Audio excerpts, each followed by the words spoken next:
And welcome everybody to another episode of WindRiders of Aria.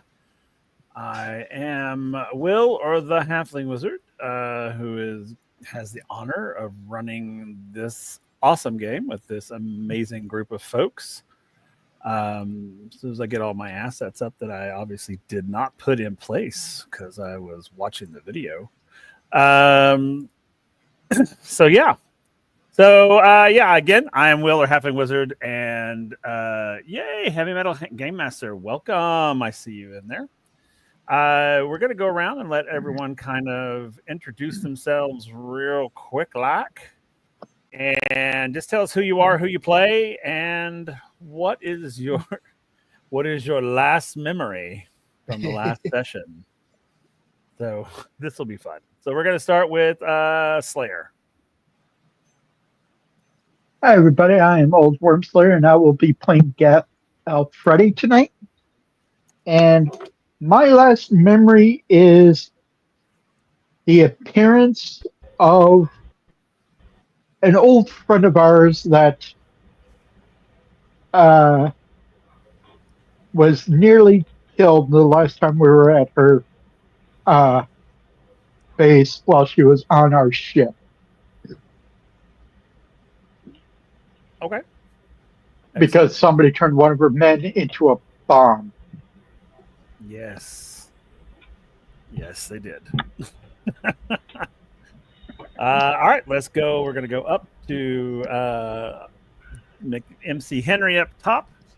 Hey, I am MC Henry playing Douglas Lamora, Entourage, or Kushkata, depending on your flavor.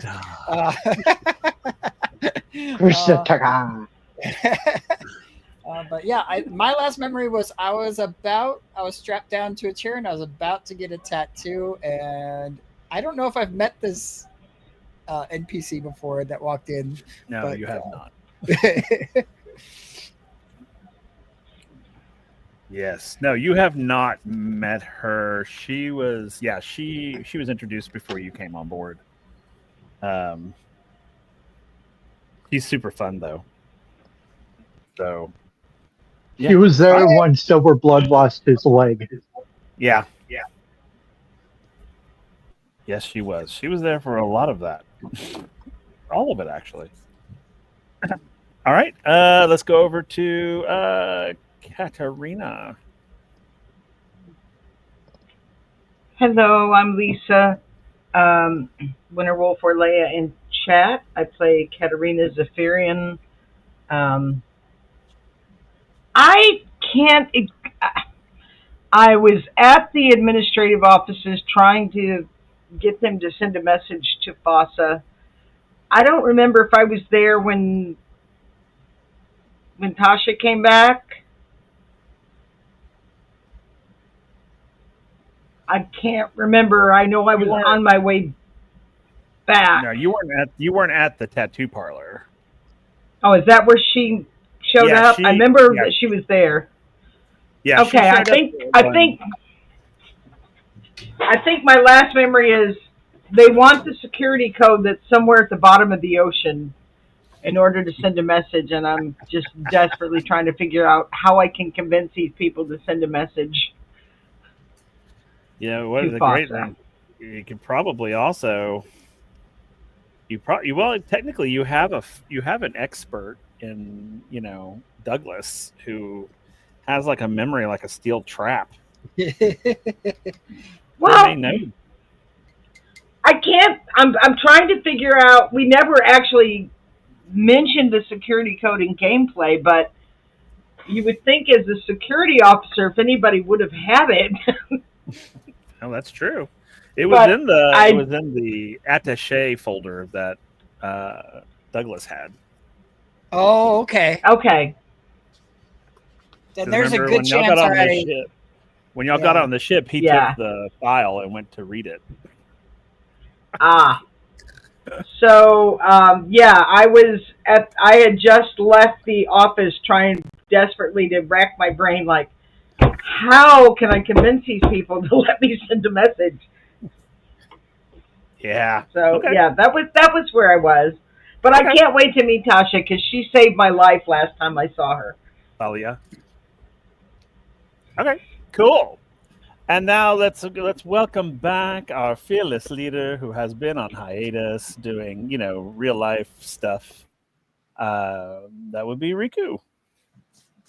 Hello, everybody. Yes, I am back. I'm Riku, and I play Captain Kedek or Captain Silverblood on this crew.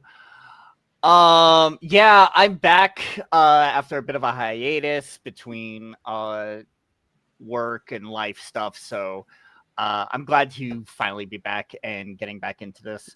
Especially since my last memory was I was on that ship with some crazy chick. Forgot her name. Sylvania. Sylvania, yes. and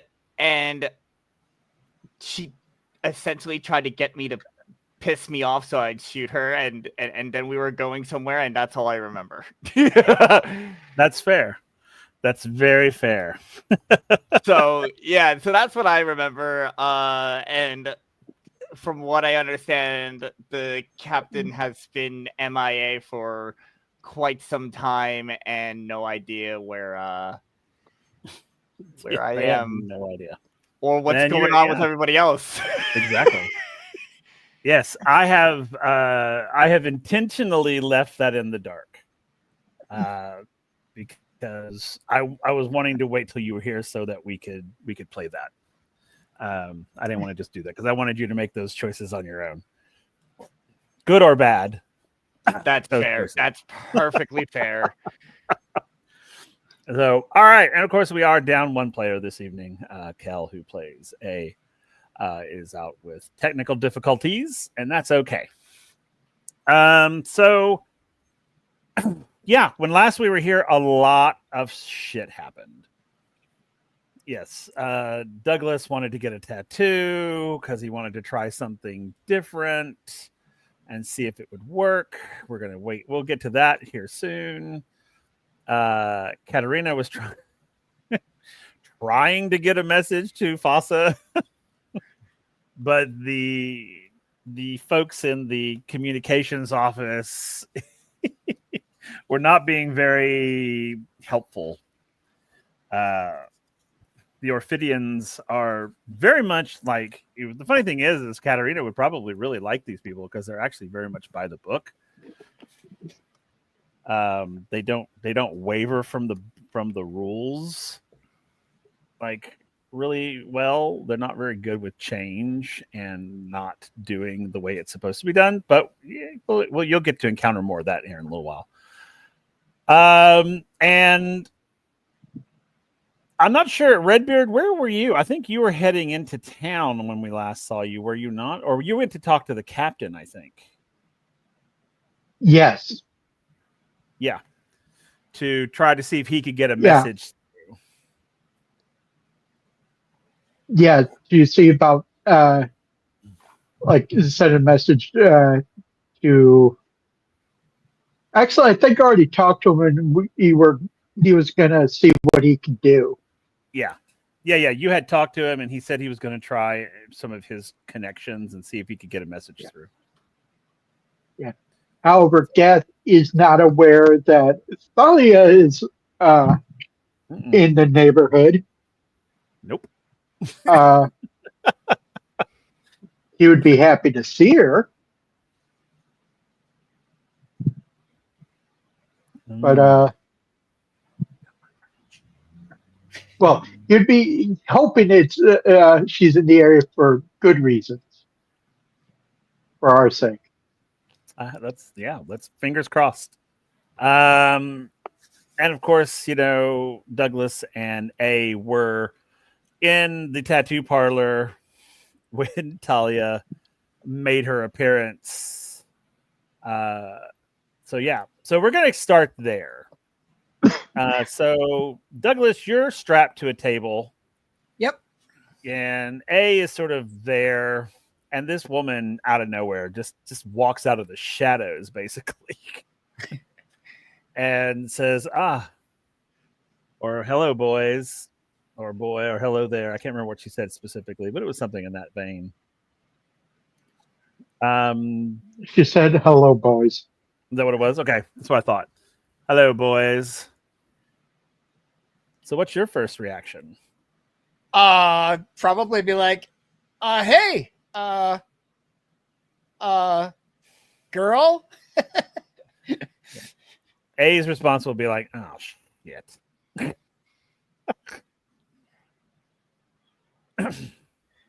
Is she in uniform or is she? Oh, no. No, okay. So okay. I'm going to say in the interim, A kind of filled you in on who she is. Talia is the form, for those of you who are watching, those of you who did not see the previous episodes. Talia Vane is her name. She was the commandant of the pirate outpost that the crew basically blew up, or at least a portion of it. And then there was an uprising, and she was sort of ousted because she was seen as being too lenient and not a real pirate, quote unquote. So yeah, and she saved Katarina's life, and she saved a couple of other people. She actually saved the whole crew by holding off. I really tried to get her to come with us, and she wouldn't come. No, she had to stop. She had to try to delay the pirates from attacking the Windrider, or no, it wasn't the Storm Chaser. No, it was the Windrider.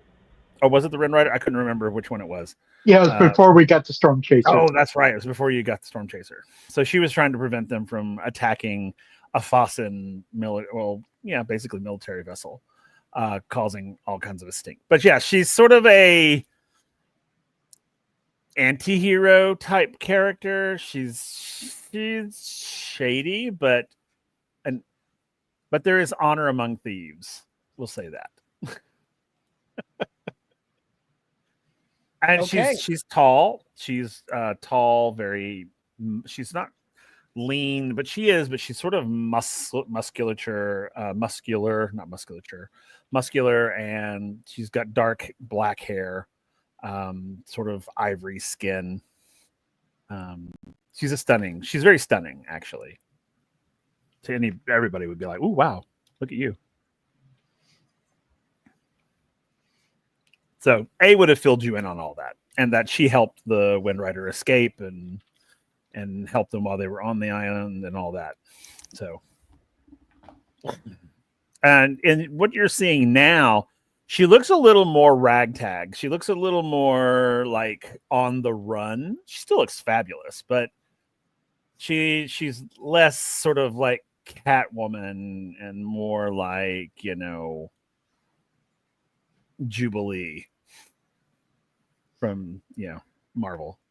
So sort of that she's sort of, even though you can still see she's quite a knockout, but she's sort of like heavy over sort of larger clothing. She looks like she's trying to not draw attention to herself, which tends to draw attention to her, and she's just very much talking to the two of you, and she's like, I had heard that you were here. Why are you here?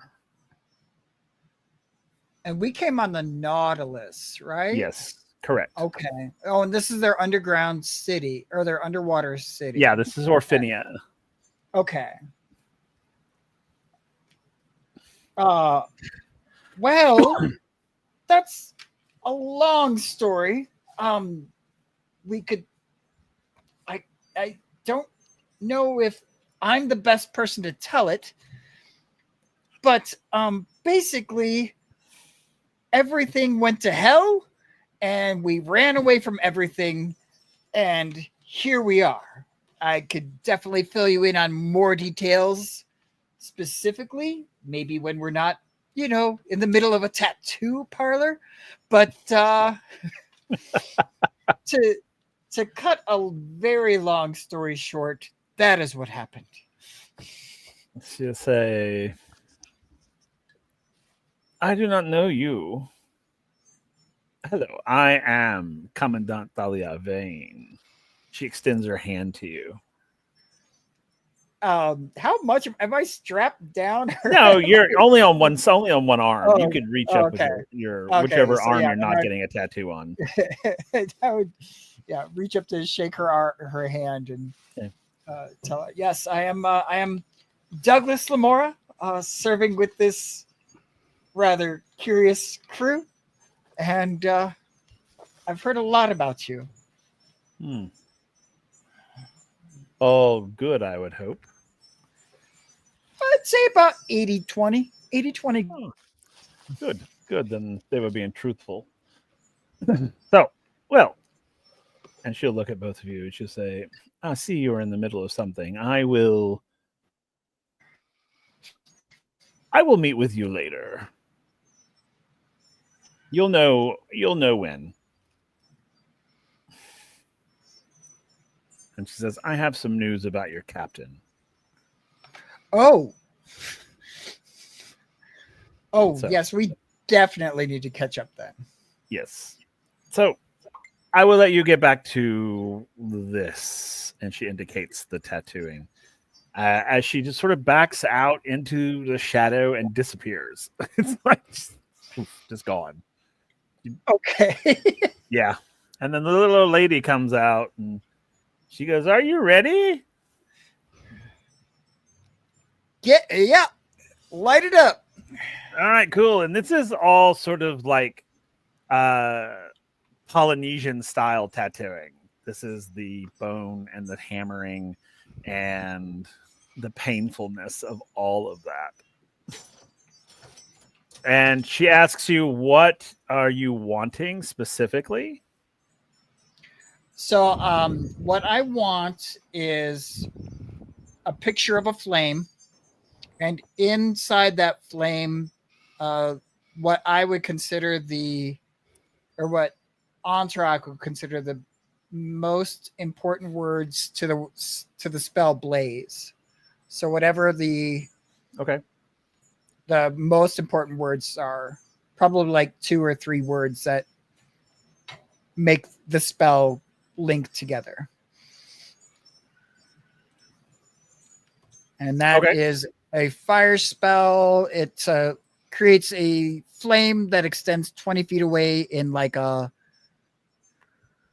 a line. So. Right. Okay. She goes, okay. And then she's sort of getting the inks together and putting like powders and various things into the ink and getting it ready. And she pulls out her instrumentation and then she like freehands sort of in charcoal almost the design, and she lets you look at it before she continues.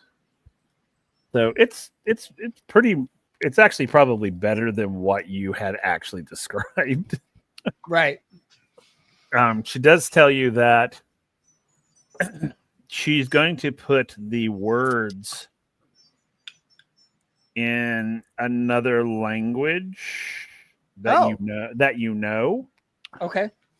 or that she'll teach you rather. It's an old language. It's an Orphydian language. It's a language of the sea people. And she'll teach it to you, and she'll just say that way no one can use this spell against you. Oh, I like that idea. So she'll draw it, and it's more sigil based than word based. But they're very free flowing, very what you would consider like oceanic water type of look. They're the letters flow in. They don't have a true structure, quote unquote, but they don't look like words. They just look like designs. And then Kind of like Chinese or Japanese kind of. more like Sanskrit. Oh, okay. You know, that sort of wavy Cuneiform. Yeah, cunea, a little bit of cunea, but not quite so pointy. This is Okay. more water-based. You know, it looks like it's, to you, it looks like waves, but really it's Cool. words. And she'll teach you each word. As she's tattooing it to you, she'll teach that to you. Perfect. So she pulls out the little thing and just puts it on. It's just like, as it's probably some of the most intense pain you've ever felt. Because they don't deaden anything. They don't, like, it's just you and her and fish bones and ink. That's it. Yeah, I knew it wasn't gonna feel great. And she'll tell you, she's like, we don't take breaks here, so you need to grit through. So here, bite down on this. And she hands you an old piece of leather that looks like many people have bitten down on it. Yeah. And then, so she'll hand that to you. All right, so we're going to go away from you, and let's go to Katerina. As you begrudgingly leave the communications building, where are you heading to? What are you doing? I'm literally going to find a bench somewhere where I can just stop and think and try and come up with a plan to convince these people. There's no embassy or anything, so I have no... So I'm literally just... I found like a bench near a park somewhere, and I'm literally just deep in thought, like, holy crap, there's got to be a way I can convince him. That's... So she's contemplating. There's got to be a way. There's got to be a way. Okay. I'm like literally considering, which is a really bad idea, but it's the only one I got, so I'm trying to come up with a better one.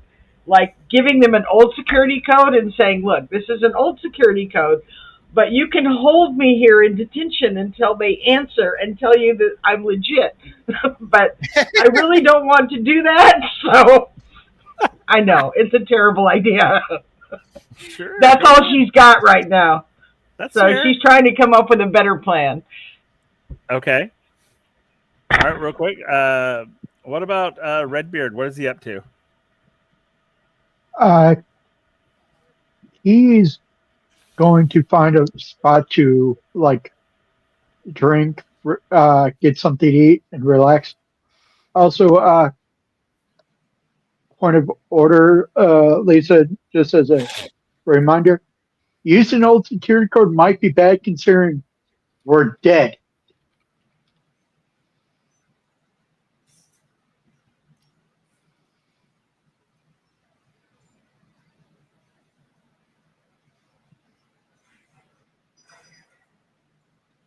But yeah, Death is just going to go someplace where he can relax, drink, and eat.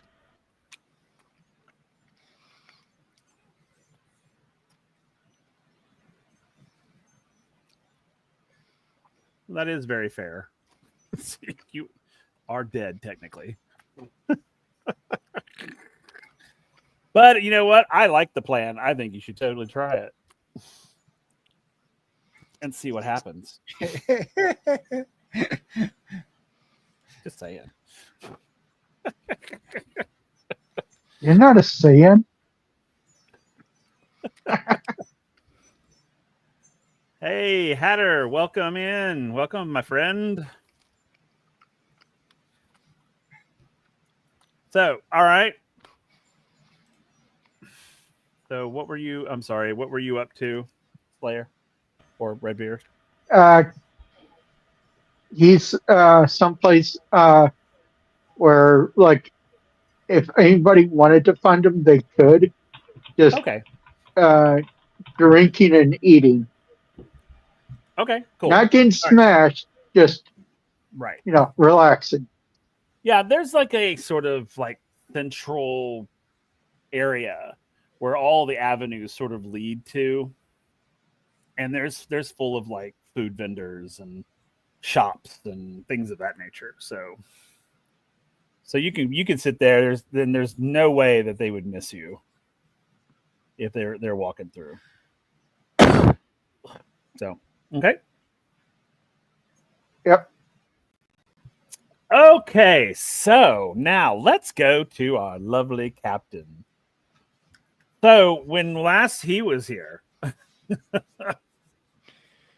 so he saw his crew board another ship, head off to do a quest for Sylvania Castrovalva, who is like the right hand of the Black Tide Syndicate.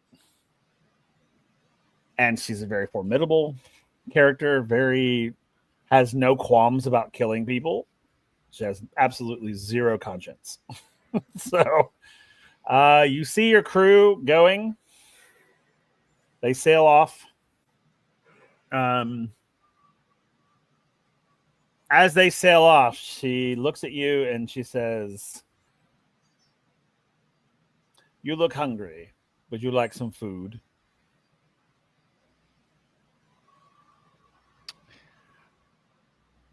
If you're offering. Yes, I request that your attendance to dinner. Then let's go ahead. And she just turns and walks. She leaves you on the deck. It's still sort of daytime. It's not quite dinner time yet. She said she'll tell you. She says, "I'll see you in about 2 hours. Feel free to walk around." Yeah, and I think Kadek would probably go ahead and just walk around, just take a look at things. Okay. He'll probably try to find some fabric to wrap his hand after getting it stabbed into the table earlier. But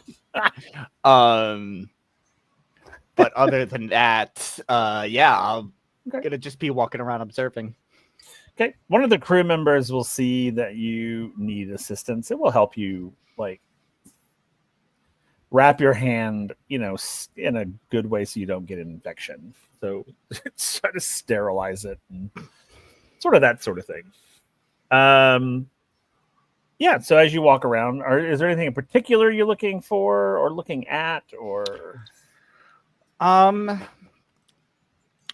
I probably am more interested in the people on the ship, just trying to take in personalities, trying to take in feelings, seeing who is there on their own will and who might be there by force, and just taking it all in while trying to keep the demeanor he has been trying to keep up, but just taking it in, mostly just taking it all in. Okay. So as you sort of wander around the ship, you obviously you already know that this ship is from East Haven. This is an East Haven merchant ship. Mm-hmm. So a lot of these sailors are everyday folks. They're not soldiers. They're not, that sort of thing. They're just literally like, "Oh yeah, I do this because it pays the bills." Mm-hmm. You see a lot of them just sort of hanging out. They do seem nervous because having Sylvania on board is extremely frightening. But for the most part, they are trying to make do. You see some folks, sort of going about their daily work. You'll see some sort of stopping and playing games.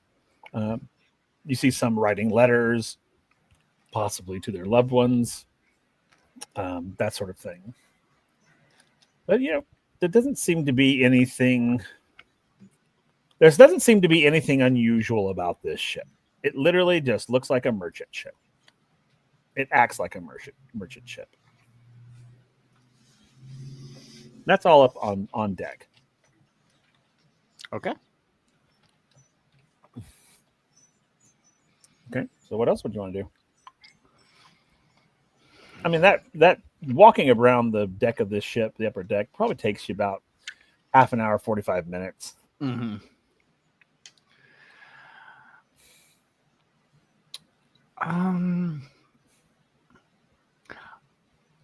Right now, I think he's kind of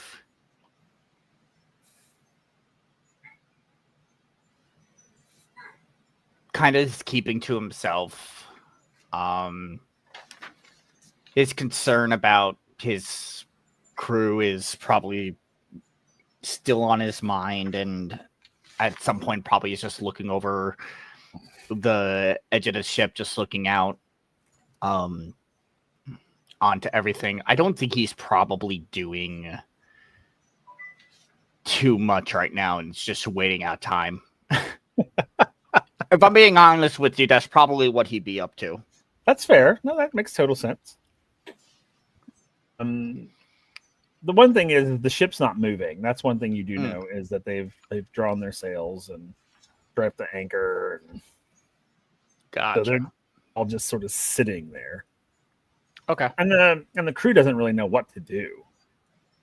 But just because they're just like, what do we do? What do we do? Type of thing. So, but yeah, so we'll say, a couple hours passes. Time for dinner.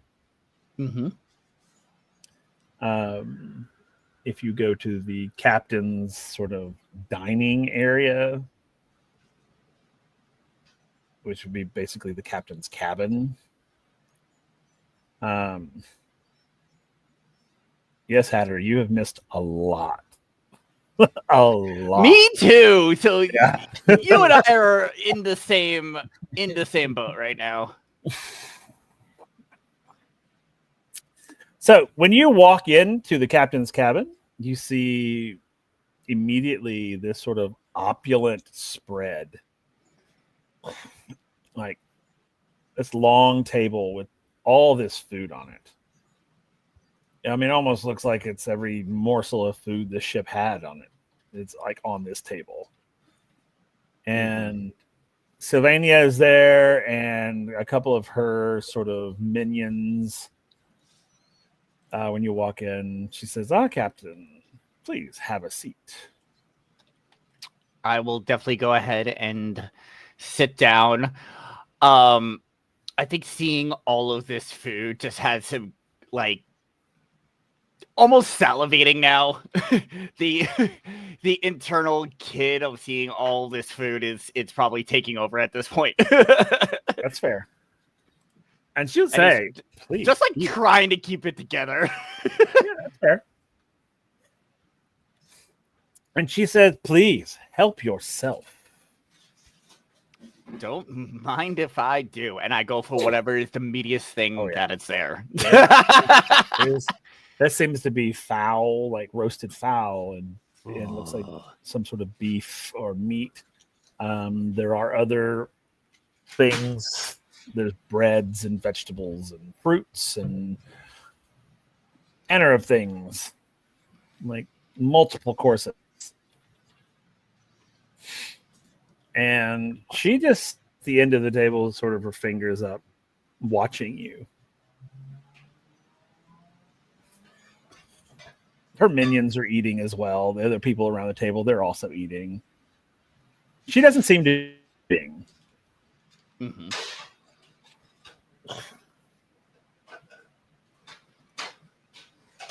Says, make sure to get your fill.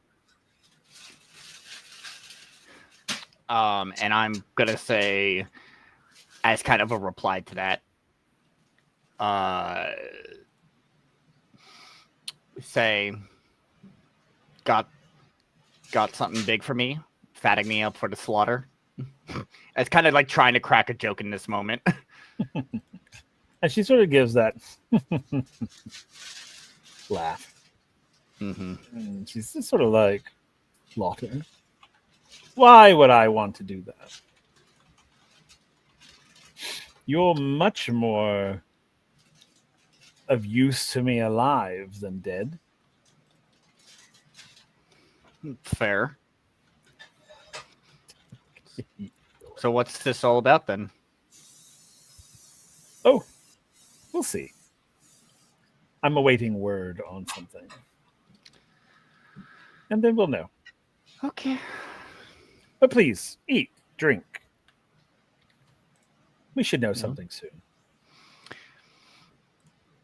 Well, thank you. And I'll just go back to eating. Okay. And she takes her sort of glass of wine and sips on it. All the while, she never stops looking at you. She's like locked in on you. And you can feel her eyes watching you with everything that you do. At some point, I'm just going to look up and just go, what, do you like watching people eat or something?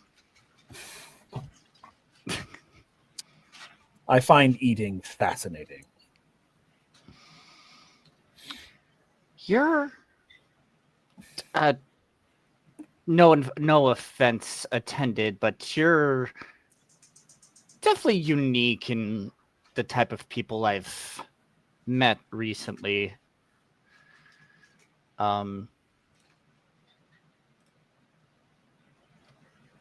Yeah.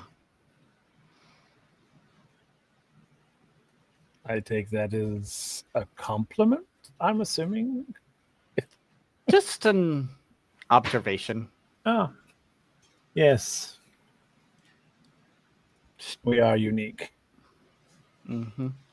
And plenty more, I'm sure, among these guys. I am the only one of my kind here. And If that's what you're asking. And I myself. Yes. And she sort of swirls her glass a little bit. She drinks, dabs the corners of her mouth. She's like, speaking of that, what's your story? I've never heard of you, and I've heard of everyone.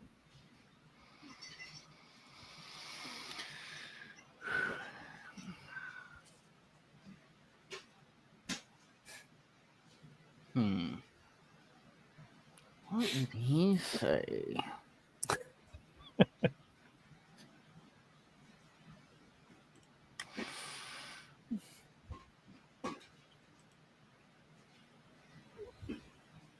Well,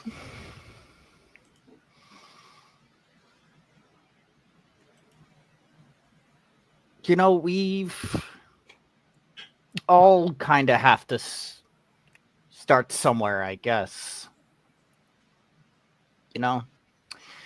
And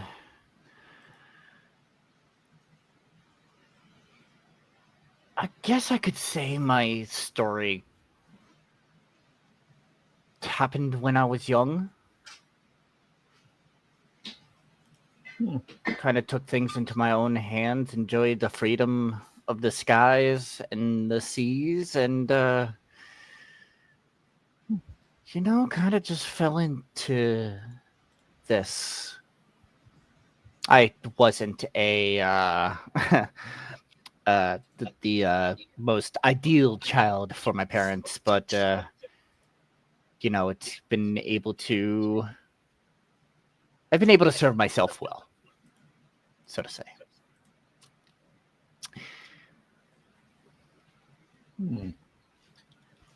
Roll guile for me. Guile. Oh, let's see how much of what you're saying to her is believable. Yeah, let's see if I remember how to do this. It's been a while. Let's see. My guile is ooh. That doesn't sound good. Oh no, it's good. I totally forgot that my guile is actually pretty high. Pretty high. 5. Okay. So she seems to be believing you. So you're being convincing at this point. Mm-hmm. And so a little bit of time goes by. She calls to I guess her little servant guy who brings like this small barrel to her and fills her glass up with this sort of like thick red liquid. Like it looks like a deep ale or a deep, like a wine of some sort, like a burgundy, Merlot almost. And she sort of swishes it and takes a drink. So, tell me, Captain, how did you lose your leg? You know, crew was experimenting with explosives and asked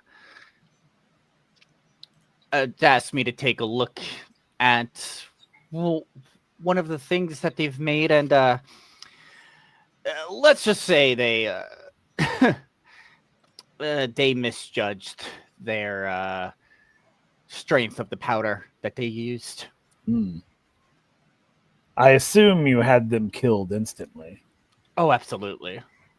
Good. Absolutely. And thankfully the more craftier ones on my ship were able to build me this. Keep me on my feet, so to say. Very good.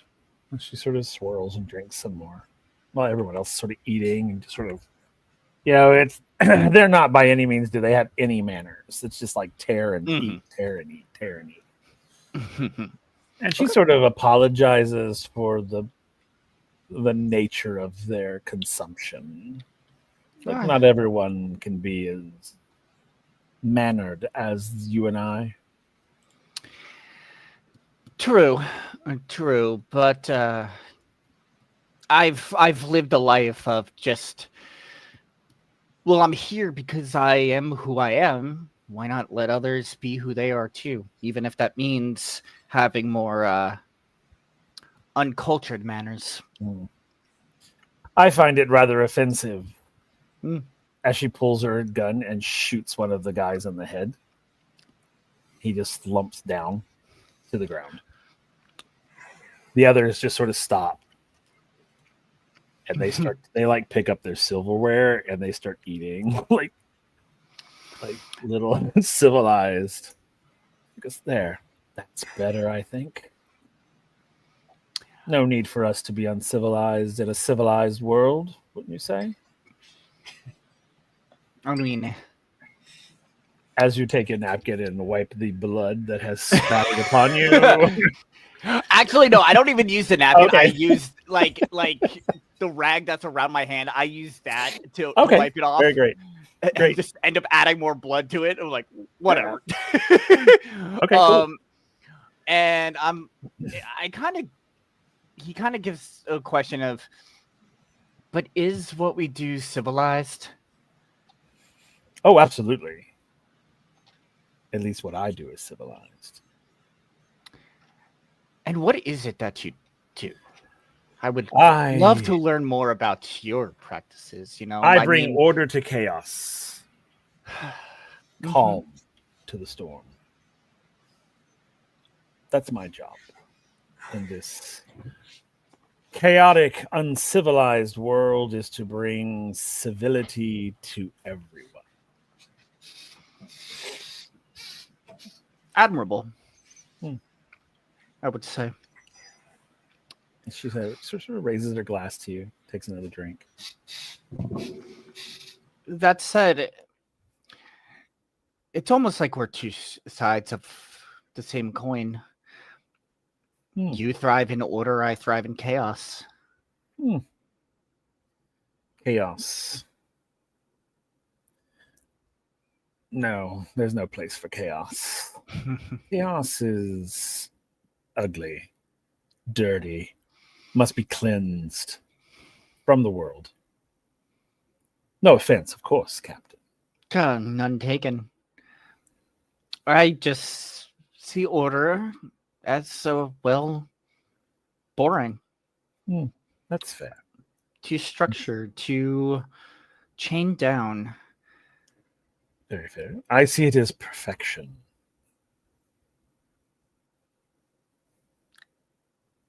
Well, I mean, I'll agree to disagree.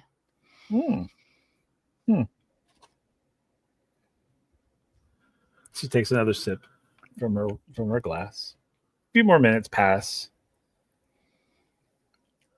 And then someone comes in, whispers something in her ear. She waves them away.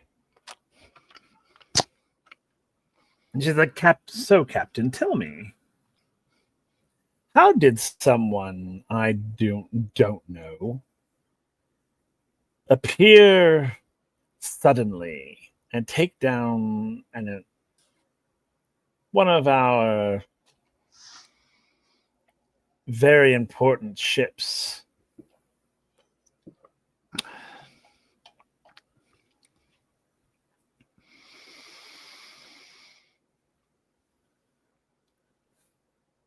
Well, while I might not know about you much specifically, I have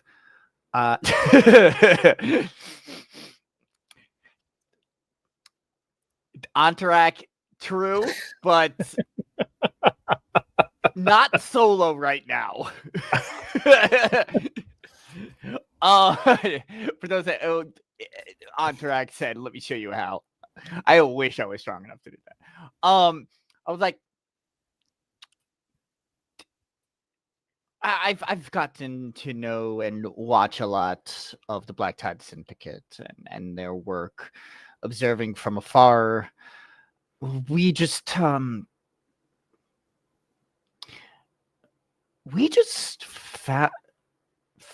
a good gap that we were able to exploit. Just a sudden moment that seemed opportune for us, and we took advantage of it.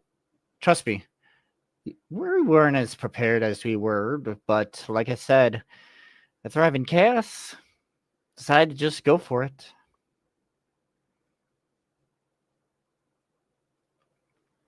Okay. Hold on one second. That's fine.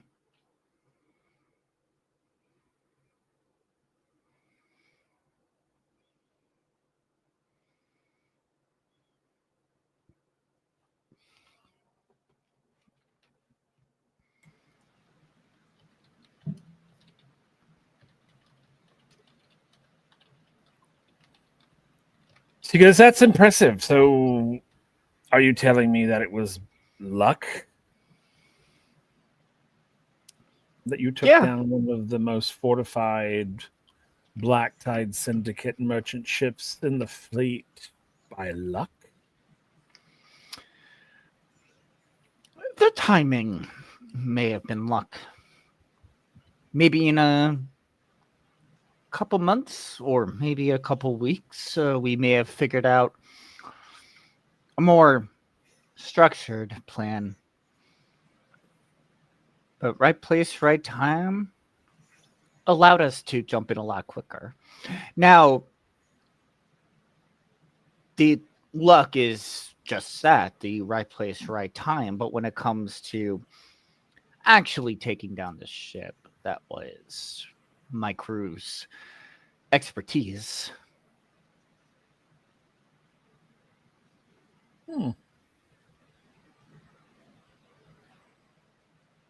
Very well. All right. Roll guile again. Cool. 5.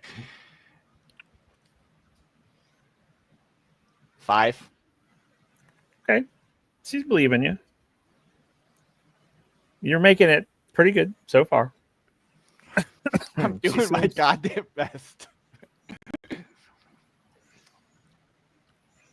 So this she goody seems to be boy is trying to act all badass and as possible, and it's tough. That's fair. It's very fair. She seems to be taking what you're delivering. So okay. So after a little bit, you'll see her just sort of wipe the corners of her mouth. She'll put her napkin on her plate. She's like, good. She's like, now that dinner is over, shall we return to the deck? And she just gets up and heads out. Her minions sort of follow behind. They don't seem to wait for you. Okay. I'm like, all right. Obviously, that they're obviously not afraid of you in any way. So, So that's fine. Okay. okay. So out on the deck you go. Mm-hmm. So out on the deck, you go on the deck. She's like, right. Now, let me invite you aboard my ship. Let me show you what we're really all about. Shall we? Lead the way. And she walks to the sort of the gangplank that connects the two ships together. And she walks across. Minions follow. I'm assuming you follow after. Yep. Okay. So now when you cross over to her ship, which is a beauty, by the way. It is something. I mean, it's the Ghost of the Eastern Sea. It's stunning. It is like what you might consider like high tech for a pirate ship. Mm-hmm. So you can roll an intelligence check for me. Okay. Intelligence. Okay.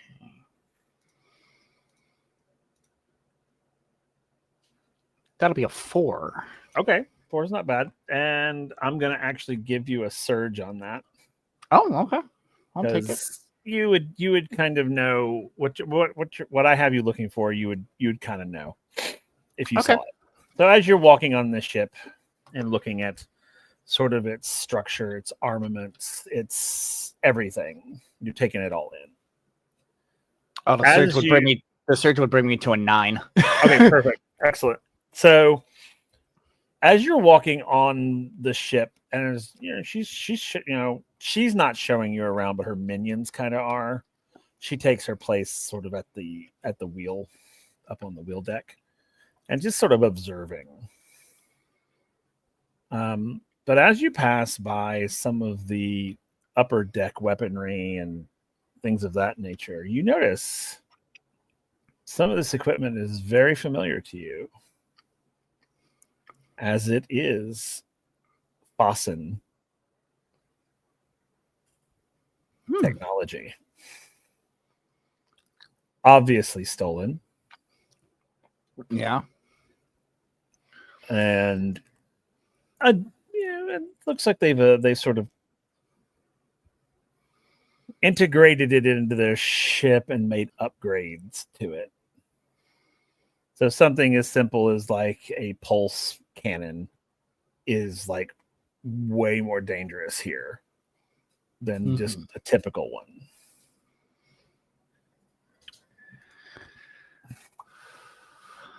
I appreciate the ingenuity of some of the work that you've done here. Couldn't you tell me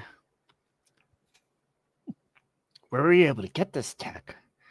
Trying to act a little bit dumber than I am about it. Also trying to keep an inventory in my head of the things I see to bring back. Fair. Okay. Are you asking the minions this? Yes. Okay.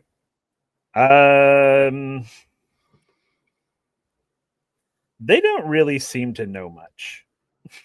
Oh. They seem to be more kind of like your dumb henchmen. Ah.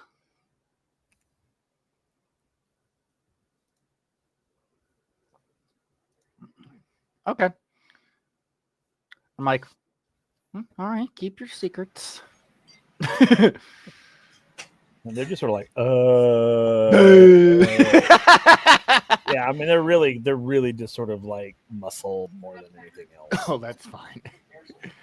I'm having fun with it. Yeah, absolutely. Yeah, I'm having fun with it while I can. Yeah.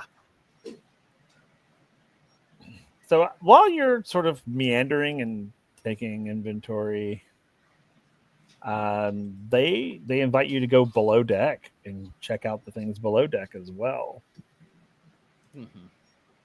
They sort of escort you down below.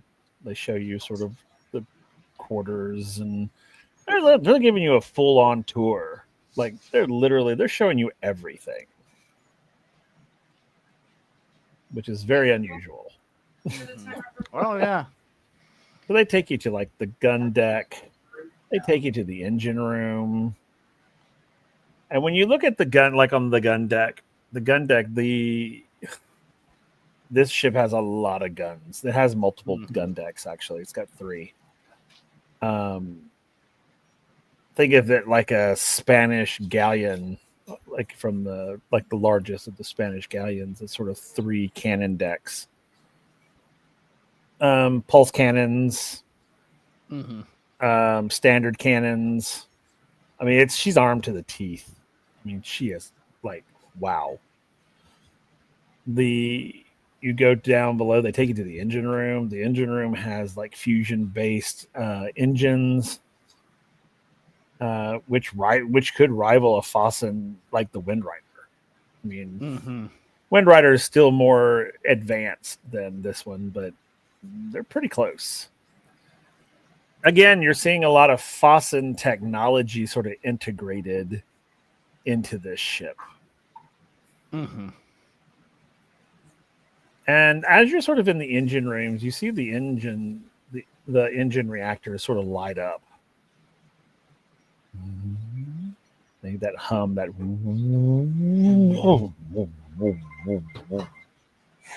and you feel the ship begin to move as if you are underway. And you hear this series of whistles happening. The minions are like, oh, we got to go back up. So they take you back up to the upper deck.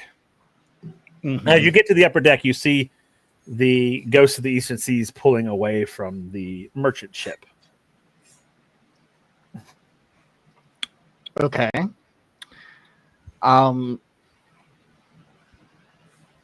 I am gonna You'll see Sylvania. She's down on the lower deck. She's on the lower deck now. Watching. I'm gonna turn to Sylvania and ask,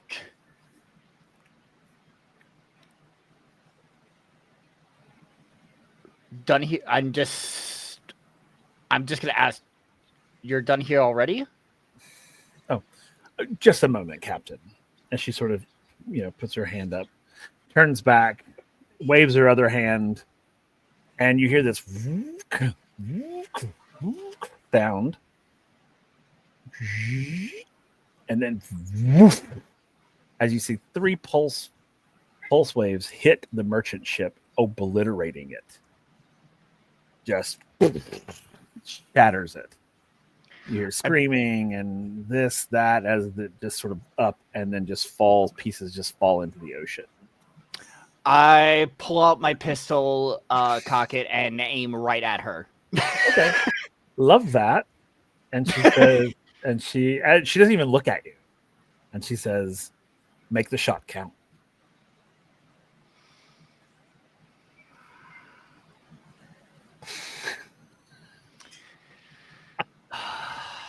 We need her alive. We need her alive. We need her alive. We need her alive. We need her alive. We need her alive. We need her alive.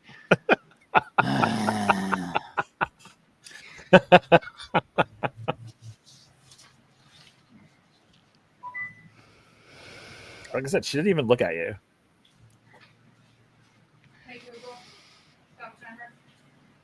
I worked hard on that ship.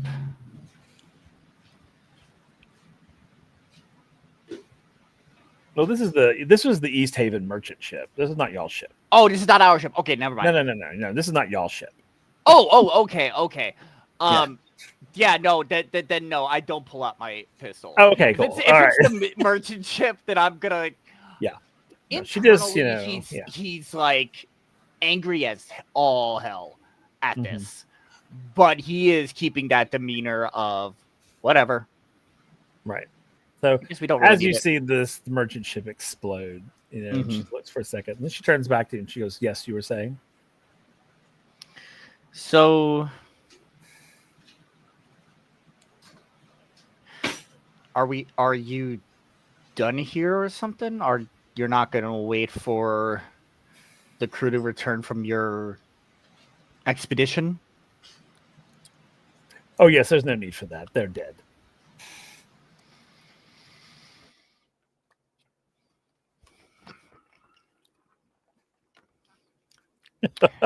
Me knowing, attempting not to metagame.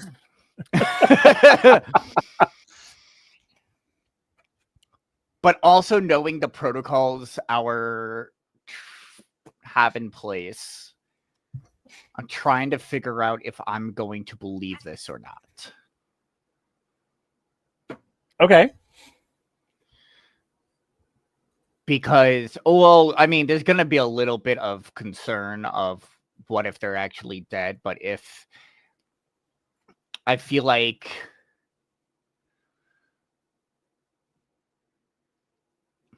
there's also that thought of they've been really good at faking deaths.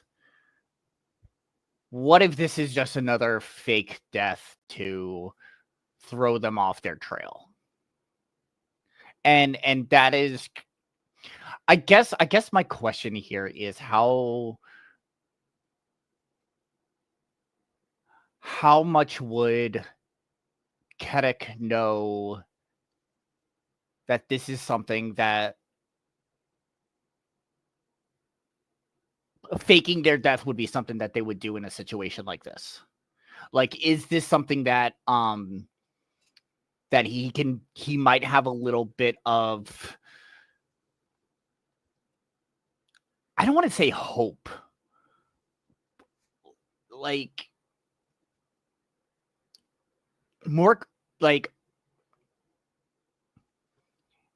reasonability, like he knows in like deep down that they're not like he could probably think deep down that he's probably not dead. They're hopefully not dead, but yeah, I'm just curious of how much of the protocols would include knowing fair. that information. I guess That's fair. That's totally fair. Decisions. Whatever should you do?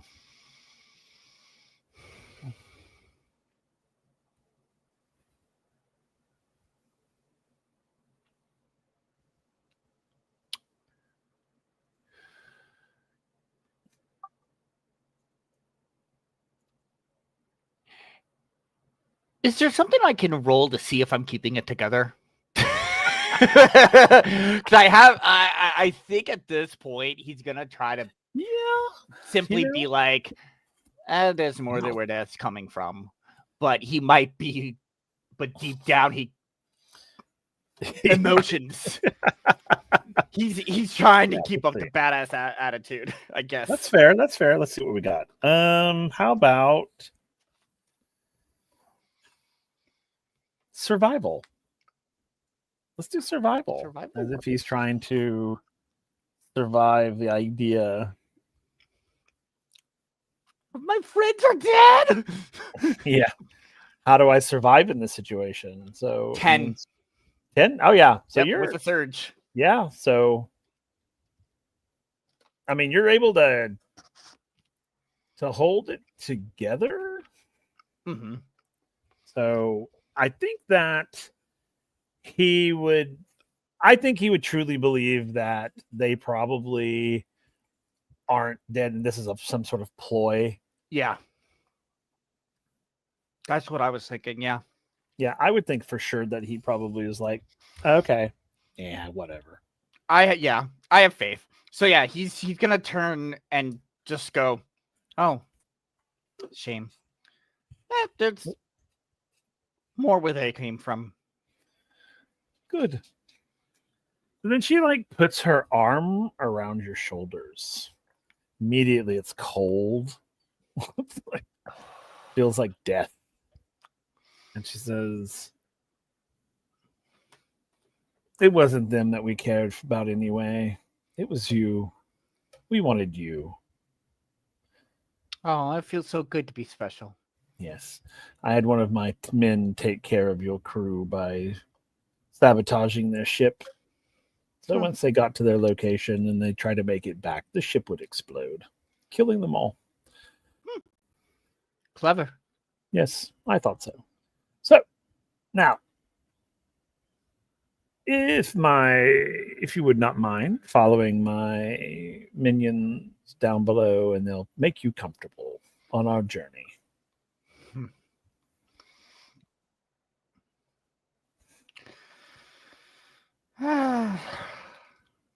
I suppose. Very well. And they will sort of escort you down below, and they put you in a rather nice room. It's a really nice sort of room. I mean, it's really nice. I mean, it's like I kind of giggle and be like, "Huh, this is some brig." And then they sort of position themselves outside your door. So, yeah. So that's where you are. All right. So we now have Kedek caught up. Let's go back to Orphydia. And let's see what has Katerina, what has she come up with?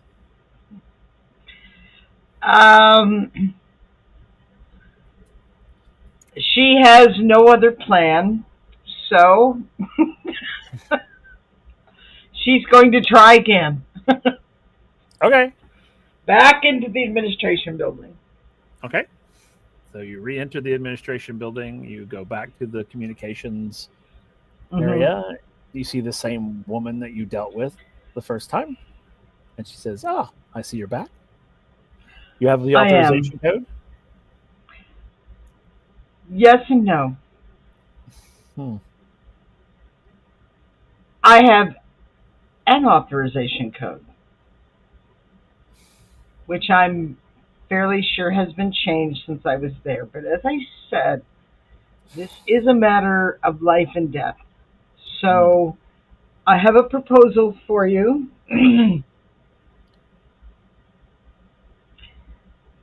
And if you knew how much I valued my freedom, you would understand how desperate this situation is. I would ask you to send this message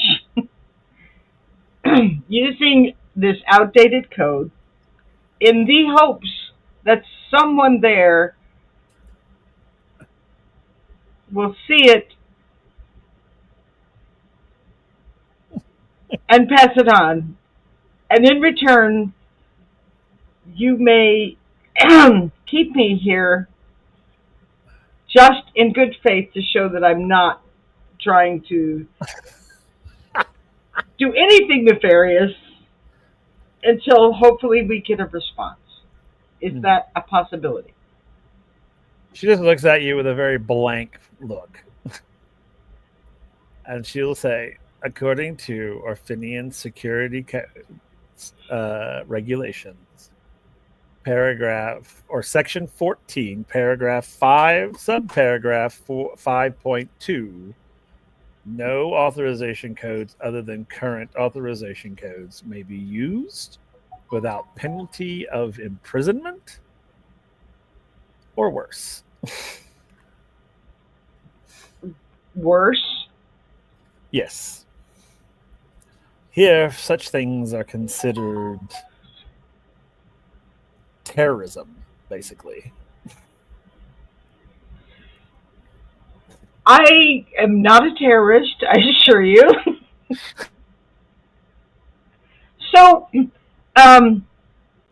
you know the protocols and the codes and the rules very well,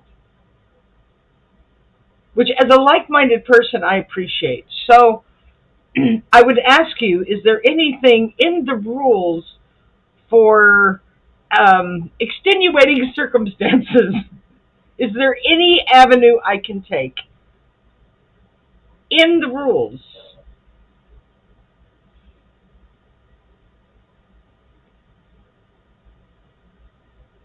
You're muted, darling. She turns around and grabs this thick volume, puts it down in front of her. She begins to flip through. She goes, "This may take a while."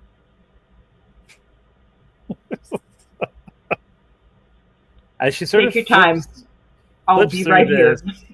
as she sort of flips through,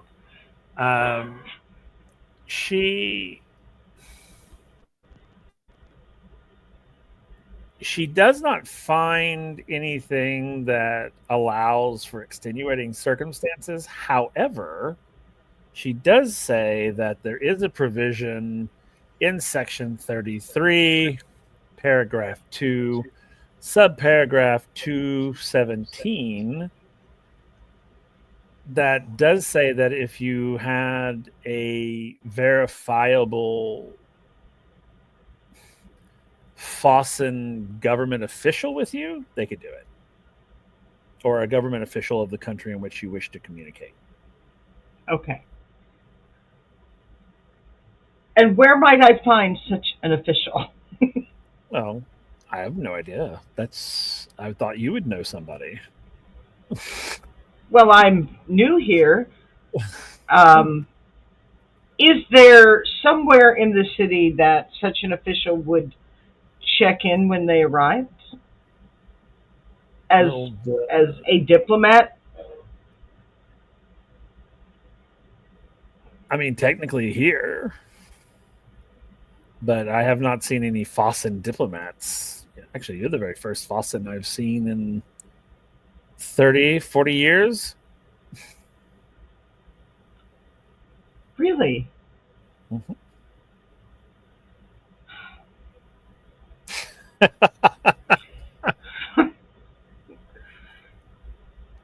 Government red tape. God damn it.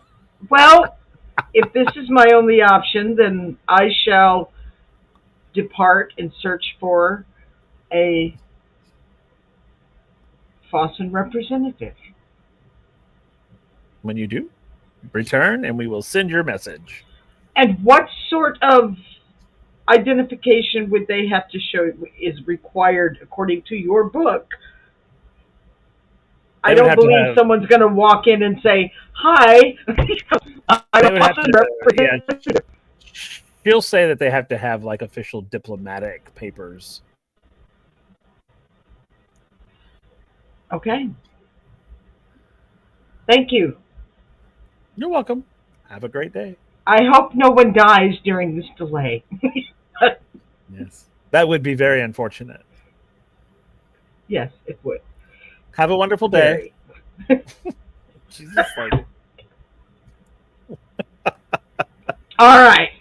So she is going to head to the harbor master because if someone has arrived, maybe he would know. Okay, fair enough. So that will be my next step. All right. So you head that way. As you head that way, you'll enter the central plaza.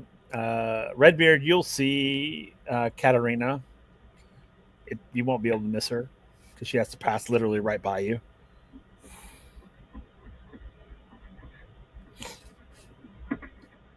So you'll see her sort of walking very much with a purpose. I'll wave at her. Okay. I mean, you'd see it. And I will I will stop, yes.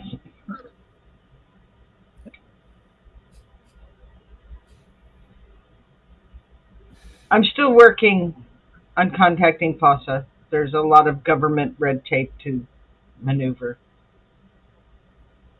I've already got something in the works to take care of that. Cool. Huh? Huzzah.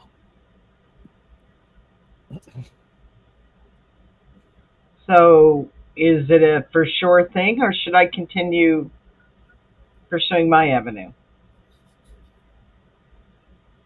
Well, I've asked our friendly savior to see if he could use any of his contacts to get the message through. After all, we have to try to be discreet about this because, well, We are dead.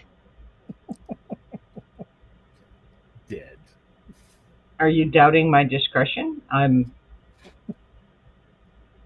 simply trying to get a message. No, I'm trying to get it to somebody higher up that would more than likely have the right clearance to know about our mission. Well, Captain, what would you like me to do? Well, I'm not a captain yet.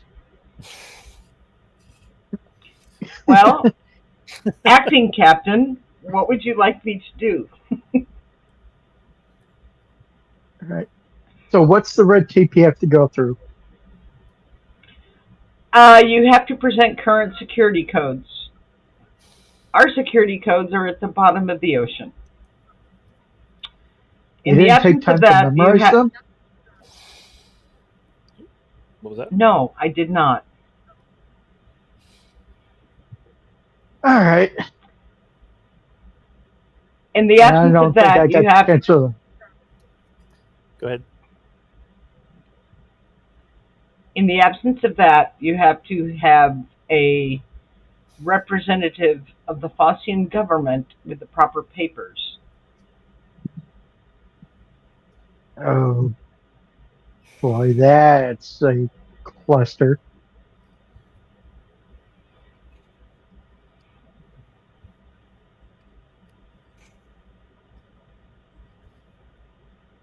Oh, for now, I'd say relax, take some time to like collect yourself before you have an aneurysm. At that point, you'll hear a voice say, "Hello, lovelies." As you turn, if you turn, which I'm assuming you do, Yes. Yes. you will see Talia standing there. Well, I'll be a monkey's uncle. Imagine my surprise when I heard that you are all here.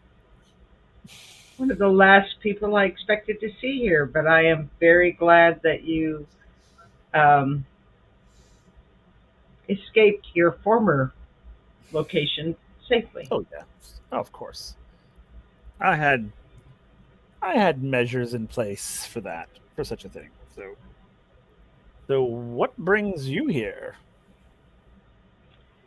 A series of Ah, shipwrecks. I mean, I heard about your ship exploding. Which And which one? one? all of them. But the most recent one, she'll talk about the most recent one, and the fact that you're all dead. Which she'll say she had no doubt that you weren't dead, and figured that this might be where you'd be. So she came here looking for you. Well, we had some help in surviving that incident and staging our deaths. Oh yes, the captain of the Nautilus. Good man. I've had run-ins with him before. All amicable, of course. All amicable. I'd So, rather have a run in with him than the woman that put us in this predicament.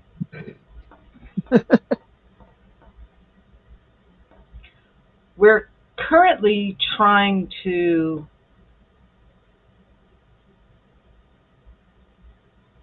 contact certain people that could help us in this situation. But unfortunately, the security codes we need to do that are at the bottom of the ocean. Security codes. You need security codes? Fossan security codes? Yes. Oh, I've got those. Let's go. And she starts walking.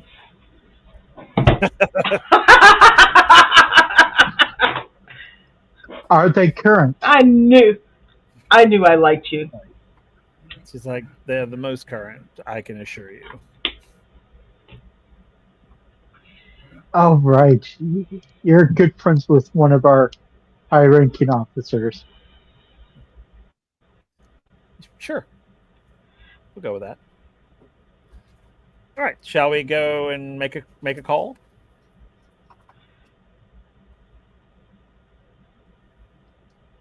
And I will look at Sure. our acting captain.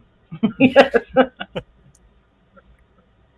I will obviously make sure my stuff is taken care of and then stand up and say, by all means. Right, and then off she'll go, and she'll lead you to the communications building, back to the administration building, to the communications office. You'll walk in, and the woman behind, the same woman that you had earlier, she'll walk up. Talia will walk up to her desk and go, "Ah, Gladys, how are you, my darling?" She's like, "Oh, Talia, it's been a while." She's like, "We'd like to make a call, please. We'd like to send a message to the Fossan government. Anyone in particular you want to send it to?" The what was his name? The commandant. Oh, you're talking about the military leader, the leader of the military? Yep. Okay. Yeah, that's I've got it right here. Give me a second. I can tell you. So, but anyway, that's who you want to send it to? Yep. Okay. And what would you like it to say? Okay. I need to let him know that it's actually us, but without actually saying that it's us. Okay.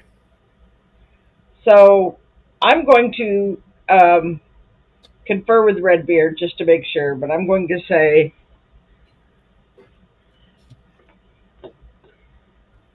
the last time we talked, you actually offered me a job, because he would hopefully remember that, so that he would know it was actually me sending the message. Right. Okay. Would like to discuss that opportunity. Currently in the name of wherever we are, that I can't remember either, and I apologize, Orphydia. because it's been a hot minute. Okay. Orphydia. Yes. Commander Varnick. Commander yes. Have other members also wanting to discuss that possibility with you? Please respond. Is that work for you, Redbeard?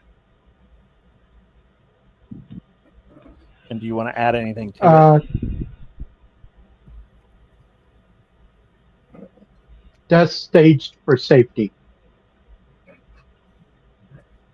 Do what? I'm sorry? And that's staged for safety. Okay. All I heard was add something safety. Our deaths were staged for safety. Deaths were staged for safety. So he wants you to add that to the message. How about we just say alive and well and waiting to hear from you? Because I don't want to give too much, don't you think? Oh, good point.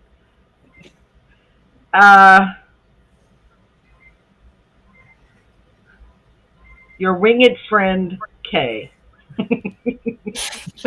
Okay. All right. Is that it? Yes. Does that work for you? Yes. Okay. Okay. All right. So Talia Please respond ASAP. Okay, so, cool. She'll take the message and she'll give it to Gladys, and then she'll give her the authorization code. She checks the authorization code. She says, "Okay, I'll send your message immediately." She walks away and goes to the transceiver array and sends your message. She comes back and she says, "Yeah, your message. You should get a response pretty quickly if you want to wait around." I will wait, and I will find one of those little uncomfortable waiting room chairs and Okay. So sit on the edge of it so that my caged wings don't. That's fair. So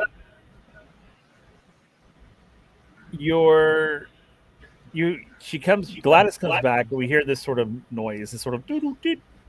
And she goes, "Oh," she's like, so about 2 minutes have passed, and she goes, "Oh, you've got a response already. That's unusual. That's very fast." So she goes to get the correspondence, and she brings it to you, and she hands it to you. I mean, whoever wants to take it. Yeah. And it doesn't say much. It's very simple. It says, "You are dead on arrival. Stop. Do not communicate with us again. Stop. You are on your own. Stop." That's it. That's all it says.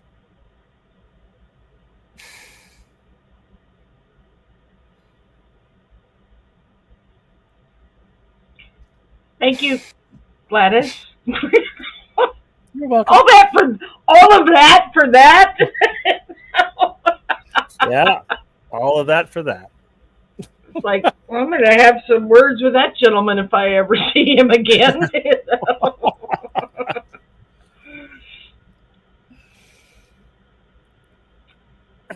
All right, so you got your answer.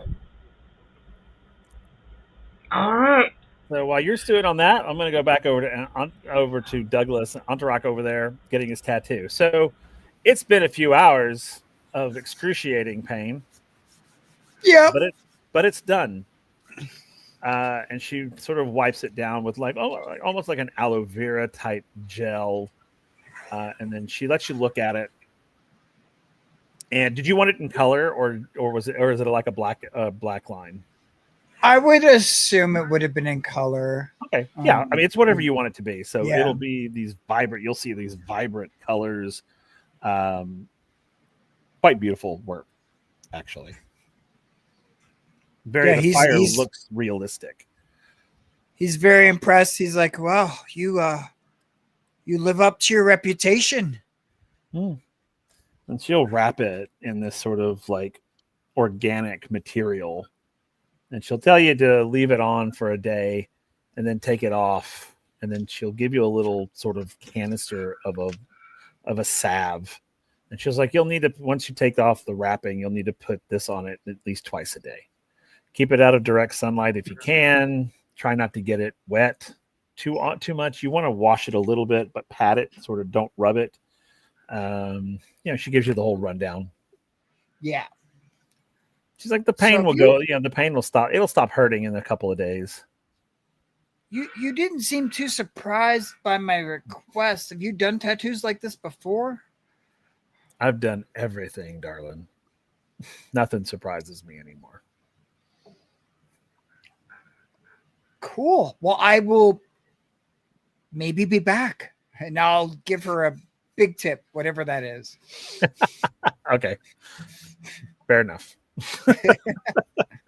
All right, cool. And then she'll out you go, and A will come with you, and you'll pass the three folks in the lobby. And they're like, hey, yeah, the guy. Oh, that's right. I forgot about. Oh shoot, I wrote down their names and everything. Finn and Core and Grumpus. Yep. Finn, Core, and Grumpus. I'm gonna just peel it off just a little bit. Like, damn, she does really good work. And they're just like, ooh, ah. They're like, ooh. I'm gonna send a word to the captain of the Nautilus for you guys. Really? You do that for us? Yeah. You guys are awesome. Thanks, man. Oh, they gotta hug you. Just out of nowhere. It's just like, ugh. Even the little one, even Grumpus. I'm down for hugs. I'm down for Grumpus hugs. Okay. So they hug you and they're like, oh, have a good stay, and maybe hopefully we'll see you around. And then they call back. They call Grumpus back, and he goes, yeah, good job. And he kind of punches you in the thigh and just walks to the back. And he's like, can we get out of here now? Yeah, where are we heading, A? Where do you want to go now? They'll probably say probably back to. We probably need to find where everybody else is at. You know, beyond my normal what I would normally do, but we've been gone for a while. We probably want to let them know where we are. Guess we'll head back towards the docks, not Okay. knowing where else to go. Okay. And Yeah. trying to, I don't know how to, like, Talia. I know Talia is like talking with them, but she left me a really mysterious message, and I'm not really sure what I'm supposed to be looking for. So I think Antrak is like just looking like everywhere, like, like she said, like, you'll know when it's time or something really ominous like that. So he's like, looking at street corners a little weird as he passes them. Fair enough. Yeah, so you guys get back to the central sort of plaza. So as you guys are walking back to the central plaza, so you guys were back at the administration office real quick. So yeah, so you guys are there. You've gotten your response. What are you gonna do now?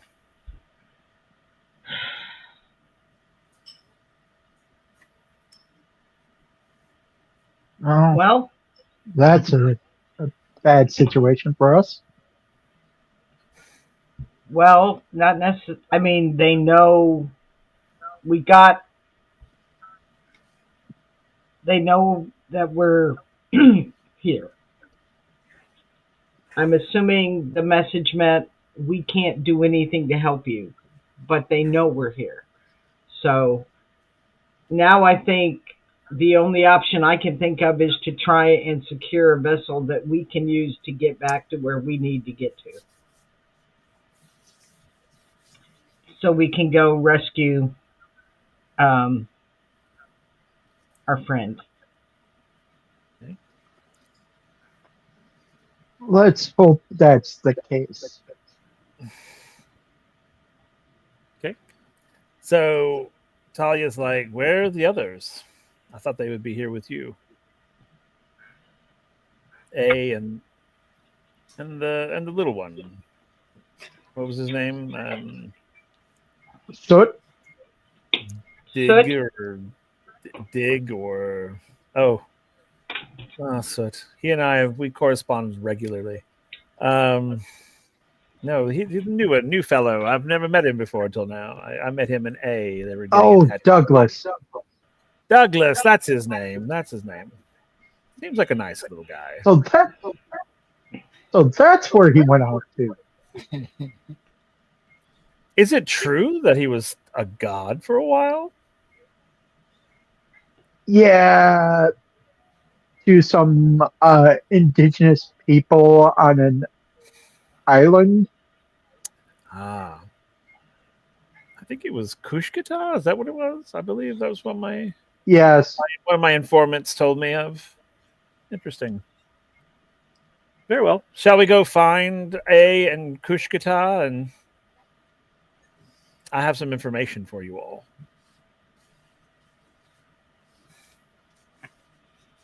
Yes, let's. Okay. All right. So And you I guys hope head it's out. good news. You head out. Well, I guess it depends on how you look at it. So out she goes. You will all kind of converge on the central plaza together. You'll all see each other come together. So what do you do when you first come together? I've been looking for you guys everywhere. We know you went and got a tattoo. It's a really cool tattoo. It really is. Okay. This tattoo is fire. Literally and figuratively. Okay. Talia says, "Come, let's go over here into this little cafe." And she'll head that way. And also the one funny thing is everyone seems to know her here. Because as you go into this sort of cafe, the maitre d' is like, Madame Vane. Usual? She goes, yes, please. And he escorts you guys to a back room, basically. And she says, we'll take a barrel of your best and just some little nibbly bits, cheeses and things of that nature if you've got it. And he's like, yes, ma'am. And he exits out. He goes. So you all come into this little room. They bring you the food and the beverage and all that, and then they close the door. And she goes, so please eat up and drink because you're going to need it. So I have some information that I think you might want to know. However, before I give it to you, I would like something in return. I would like to join your merry little band.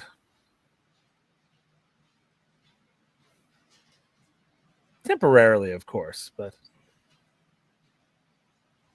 we basically need each other at this point. Well, you are aware of who we're going after, right? Oh yes, and when I tell you what I have to tell you, you're going to want to go after them even more so.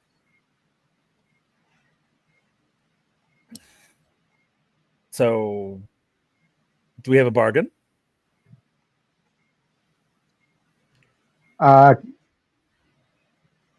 Gath will extend his hand. And she'll take it. Right. So, Shakers, deal. Excellent. So, after you guys left the merchant ship, apparently, Sylvania took your captain, blew up the East Haven merchant ship. And I'm sure you've worked out by now that she was responsible for your ship being destroyed as well. But she has the captain on her ship heading to the Black Tide Syndicate's home base. Oh no, that's not okay. No. I don't know what she wants with him. I have no idea. Who knows? But it's not good for anyone. Especially if they find out who he really is. Do you know anything about her? I have encountered Sylvania a half a dozen times, maybe, in my tenure at the outpost. She is relentless. She has no conscience, no empathy. Another thing that most people don't know, she has a twin. And what? She has a twin. Just as ruthless as she is. But I think Sylvania is a little more so. Because she just does things to do things. She has this sort of idea of bringing order to chaos. Her sort of ideal thing of perfection. So, even though she's a bring order to chaos. No, that's okay. So, Lisa, go ahead, and then I said, so she brings order to chaos through chaos? Yes, but she doesn't see it that way. She sees as she brings order, she takes chaos and squashes it, bringing order. Everything she does is very much meticulous. It's not in her and everything she does is not chaotic. It's very much purposeful. Do you have any idea? Real quick. I'm sorry. Yeah, yours. That's okay. No, okay. Redbeard, what were you saying? So her way of squashing chaos is causing chaos, even if it's in a organized, meticulous fashion. Correct.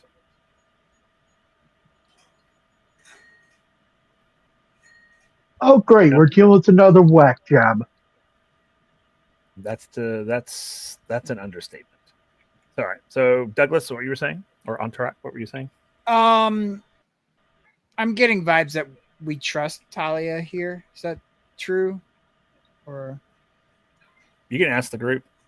yeah, I guess yeah. Like, do we trust this person? Are we in with them? Let's put it this way. You remember our very high-ranking friend, Mr. Gustav, right? Yeah. He's good friends with Talia here, and on top of that, she saved our ass when a group of pirates wanted to take a highly classified experimental ship. I trust her. I owe her my life. And I'll smile at her. And when Captain Kadek lost his leg, they were trying to take her out.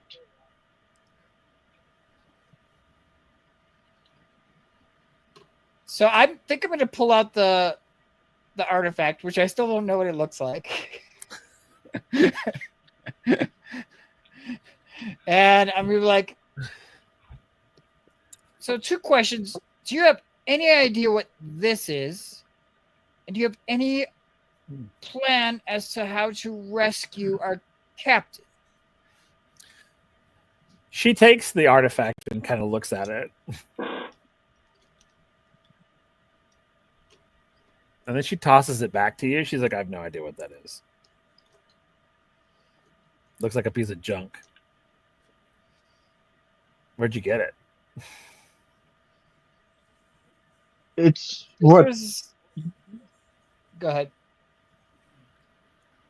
it's what we were sent to retrieve by the psycho when we our last ship blew up. Huh. Okay. That's interesting. So she sent you on a quest to retrieve this, whatever it is.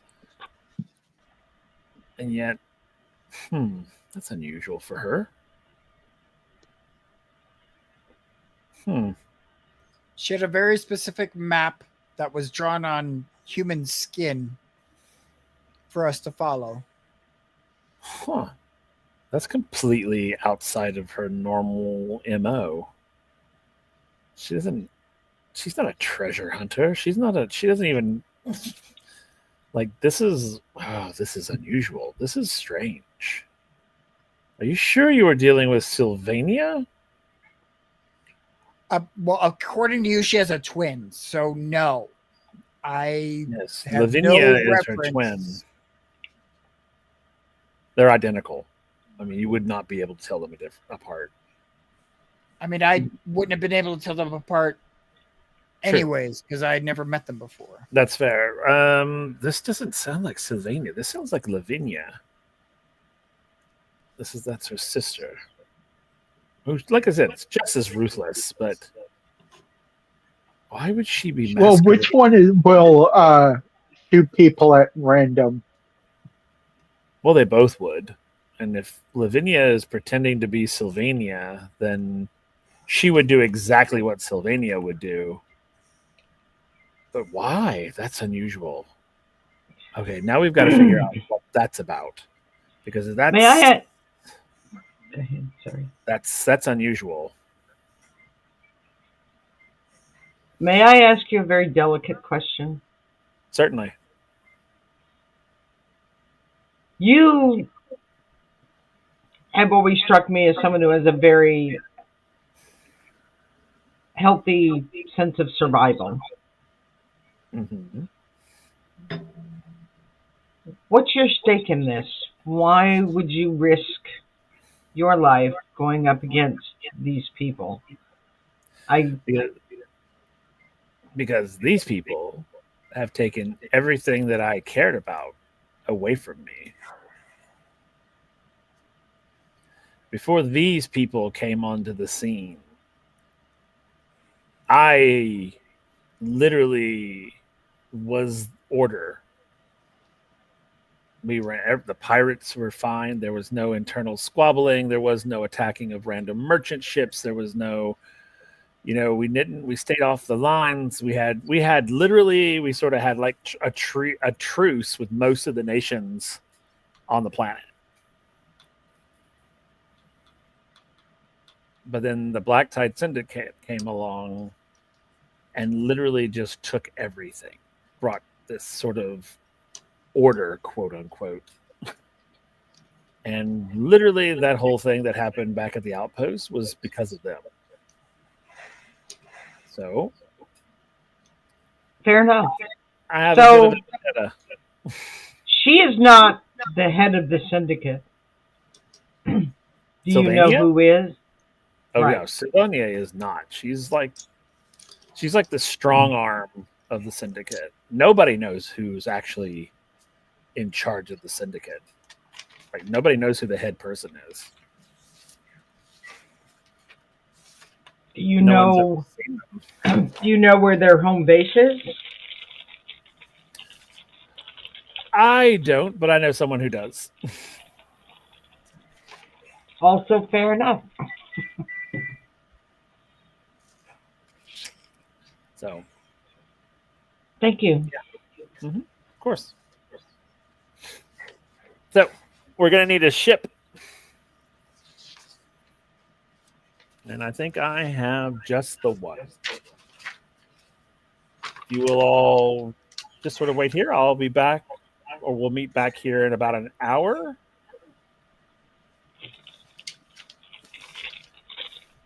So, Sully, a quick question for you. Yes.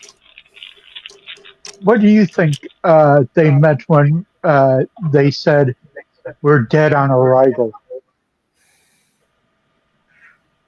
I have no idea. Sounds code, like code or something. I don't know. Fossans are so weird with their messages. They're so coded. Everything has a meaning. Everything has codes to it. They drive me crazy. Like everybody else just says Also, what have you seen a ship that's gone by the name the Stormbreaker? no. I'm assuming that's If you your do, your ship. yeah, that was the ship we were on when Ah, gotcha.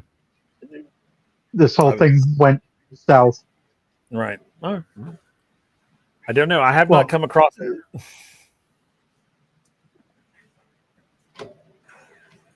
So, all right. So she's like, I'll be back. I'll be back in an hour. Or we'll meet back here in an hour. So out she goes. All right, let's go back to Captain Keddick. So you've had a rest. And there's a knock at the door.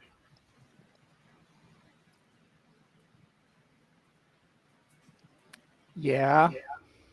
The door will open, and there'll be this sort of wiry little man, sort of dark. He's like light skinned, but his eyes are sunken in. He looks half dead. But he tells you that the mistress would like for you to join her.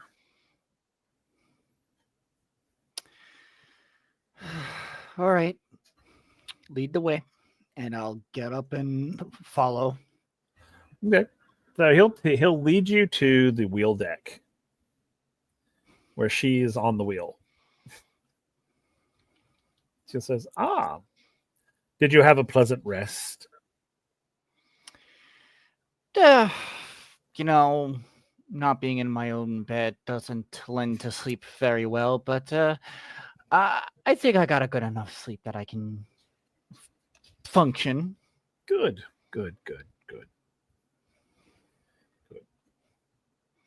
You know, when I was sent to get you, I was going to kill you. But then I'm ahead. not shocked at that. She'll say, yes, when we were having dinner, I was ready to kill you then. And then you intrigued me. I'm still suspicious of you, but I'm a little more intrigued as to your methods of taking down a merchant ship as you did. Of a very experienced captain and his crew. So, I'm just curious if you would regale us with how you did that.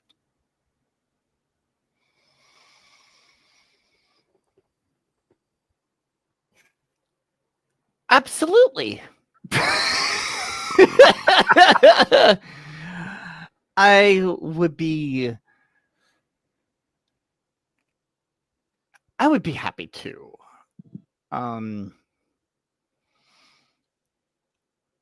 The ship was out in pretty open air. Made approach pretty simple. We had enough firepower to overwhelm really anything like that.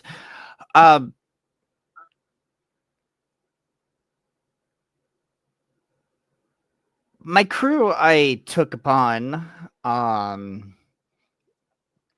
obviously it seems like they're useless without me, because at least with me they survived. Trying to keep it up here. Trying to keep it did a really good job of dispatching any resistance. I told you about the explosives that we had somebody on our ship that unfortunately caused my leg to blow up, but he left a few of his toys behind before we dispatched of him, and they did prove very useful to take down the ship completely. We took who we felt important enough to keep connection and, tell our story. And took what we need and destroyed the rest. Our crew is pretty skilled in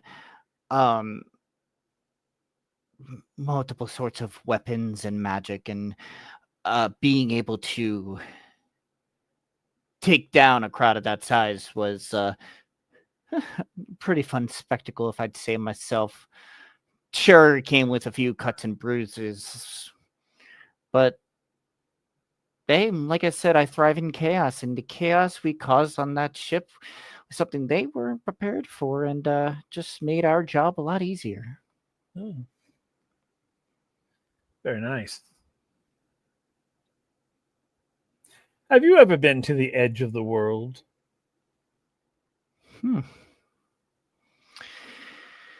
That is something that many travelers think about.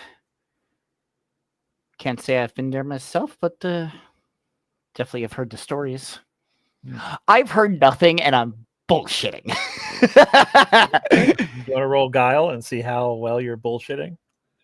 Sure. Sure. I'll give this one a shot.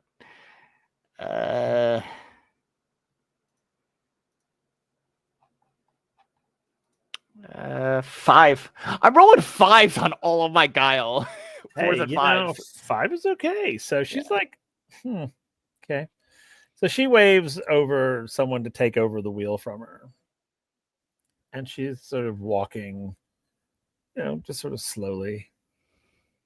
And then she sort of looks out over the horizon a little bit and doesn't turn and look at you, but she says, have you ever been to that spot just before death, when you see everything and all things. Can I make an observation here? Sure. Because I think something's about to click.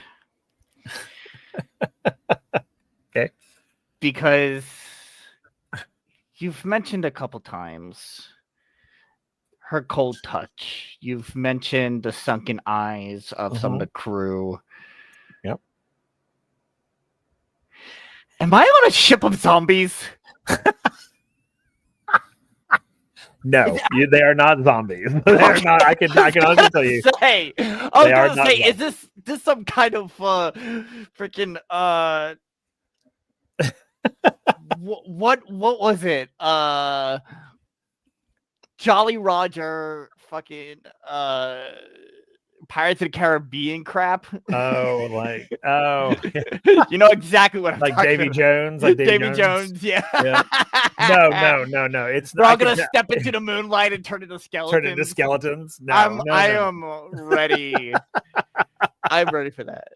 No, they are not zombies. I will Okay. say they are not zombies. Cool. There is something you're detecting something for sure. I am definitely detecting something, and it is very intriguing me, and I'm trying to figure out what it is. And That's fair.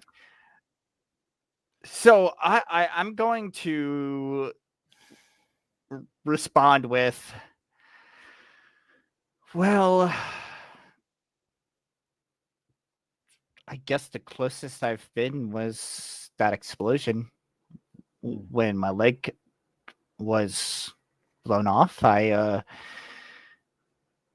was out for a good while. I don't. I think that is the closest I've ever been, but I'm sure you have a different explanation of that. Being on the edge of death, it is like euphoric. It is an experience that we should all experience. Though, if you're not careful, you can obviously not come back from the brink of death. But you get to just to that the event horizon of death and stare into the void. It is like nothing else.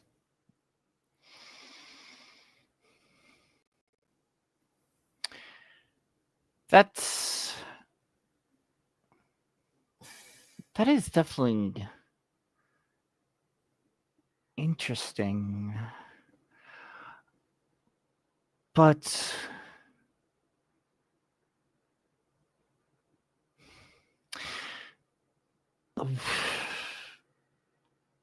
as I've expressed when it comes to my method, it brings joy, and it brings a similar euphoric effect,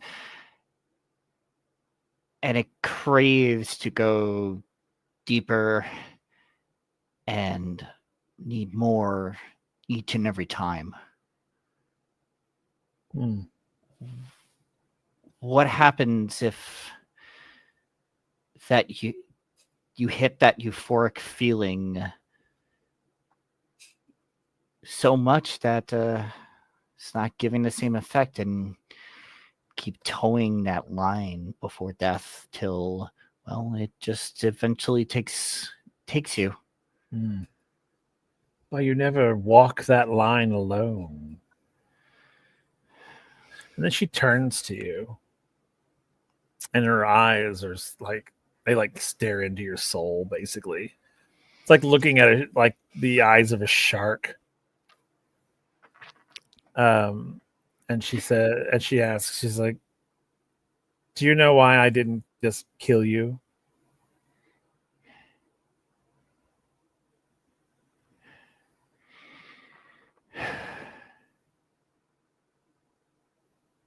Why kill me once when you can kill me over and over? She says, that Or- would be boring. Eventually it would get old. She sort of reaches out and she puts her fingertips like basically right under your chin. Again, it's kind of a cold touch, but not alarming. This is the thing. There's something different right now. Mm-hmm. Even though she obviously could just snap you in half and throw you overboard. But for some reason, there's a sense of, for the lack of a better word, tenderness in her touch.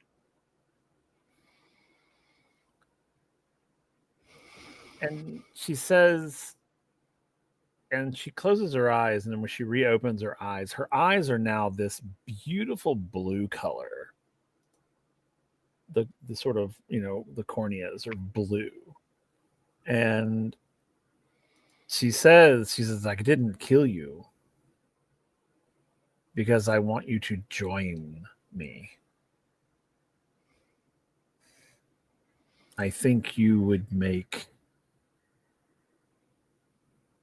a valuable asset to the syndicate.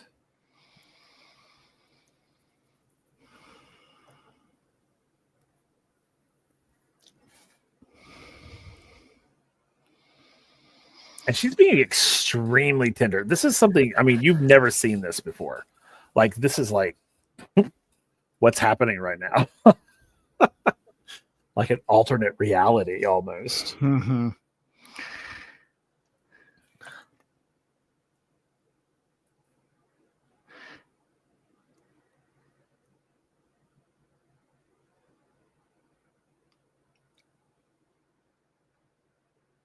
And what's in it for me? Whatever your heart's desire.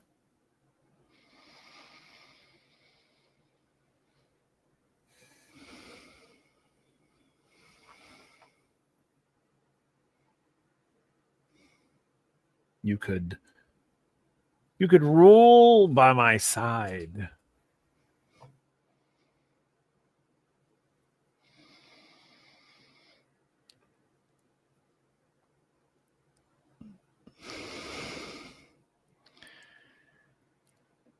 I mean,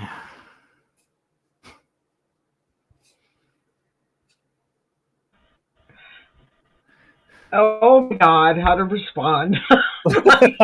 yeah, exactly. Exactly. I feel for you.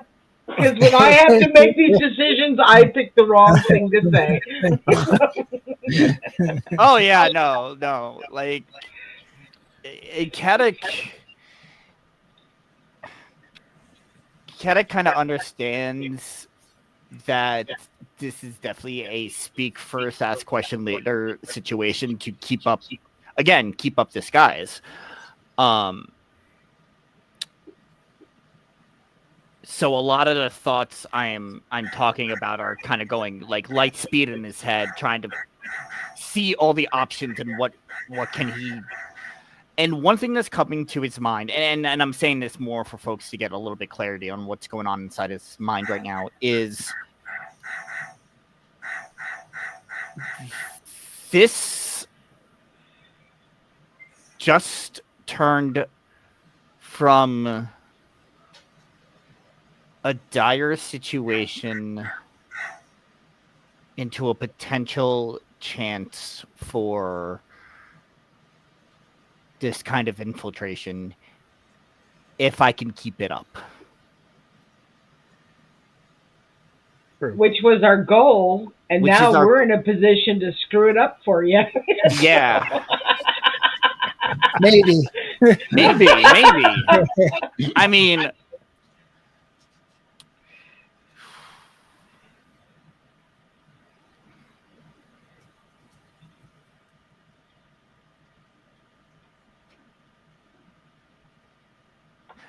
I'm going to look at her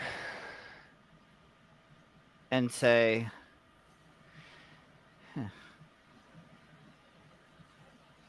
You know, we talk a lot about order and chaos and how our views differ, but when you think about it, maybe the balance of the two is what will bring prosperity to us both. Well said.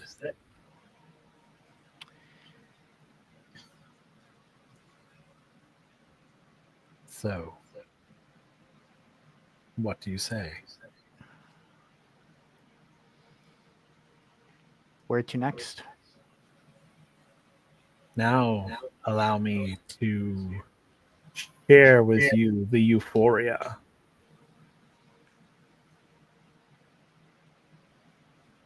Uh-oh.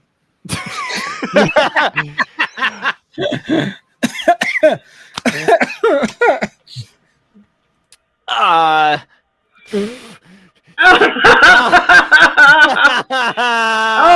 you're evil, Will. What? Oh shit! Mm-hmm. He's gonna have a miniature internal panic attack before, say, just like I'm having right now.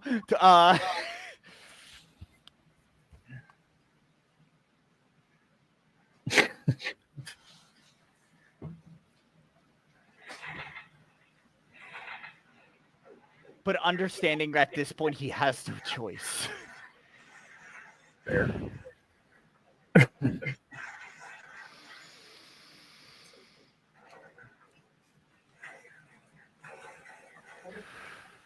He takes a deep breath.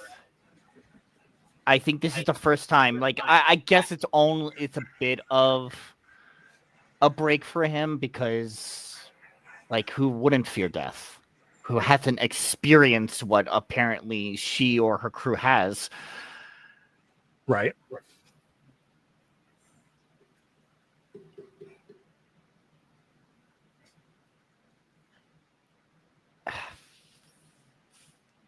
And he says,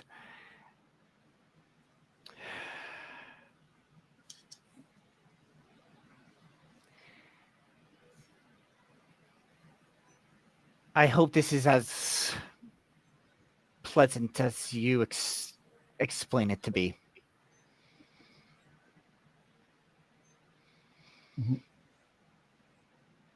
So you're consenting? Yes. Okay. So she looks at you, and she has her fingers under your chin, and she says, "You've made the right choice." And I want you to make an intelligence check for me. Okay. Intelligence. Let's see.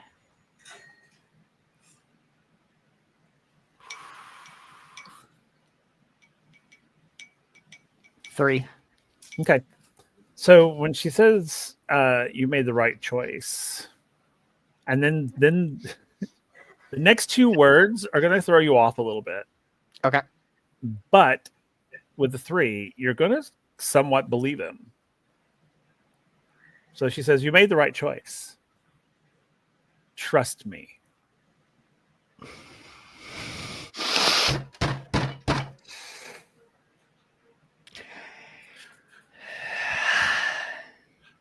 Okay. Okay. At which point she extends her hand and she cuts your throat open. Not your full throat, but just at your vein with her fingernails. And she begins to ingest your blood. And that's where we're stopping tonight. Are they friggin' vampires? Oh my god! I knew it was one of them dead. What the hell? Like after all, like I was convinced that like after like you explained about her cold touch, and I was like, okay, that's, I mean, whatever. And then you started explaining to other people. I'm like, okay, something's up here. Something like, oh my god. So they're all pirate vampires. I mean, I will explain some things to you off stream, Yes, please. but yeah, Yes, please. that's where we're ending. That's where we're ending the session tonight. So, Holy Oh crap. my god, it feels good to be back. yeah, yeah. That's traumatizing. Never saw that coming. Nope. I And have literally been waiting. How long has it been since you've been gone to do this? Good I've Lord. literally been like month or waiting. two. Yeah, so I've literally been waiting. I was like, hey, I have this great thing. I have this great thing for him, and it's like, Oh when he my gets back. god. So, Oh. yep. Okay. So, all right. Okay. Oh boy. Oh boy. I'm ready to see where this goes. I'm like let me be clear. I'm excited to see where this goes. I am gonna play into this hard, and I'm excited for it. Excellent. Let me Excellent. just explain where this is coming from. This is not fear. This is not this. This is excitement here. Excellent. Excellent. Good. All right. Now we're going to go around, let everybody again introduce who they are, who they're playing, where they are, their characters are mentally at this moment. Like, what are they thinking? And where we can find you. So, or where we can find you, then the question. And we'll go in the order. So we're going to start with, let's start with Slayer.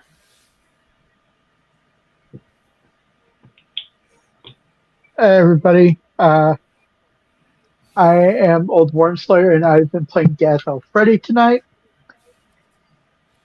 You can find me here, hopefully. Well, first you'll find me here next Wednesday for Monster of the Week as the newest one of the newest members of that campaign.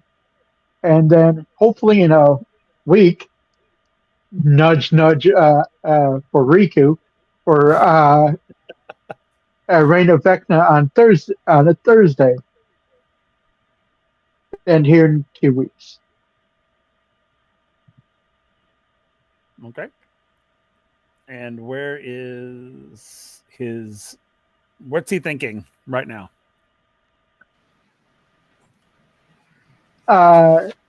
He's like, I hope something bad hasn't happened for us to be dead on arrival. Because in his experience, dead on arrival usually means something really bad when it comes to the government. It usually means somebody's fucked up and you're to blame.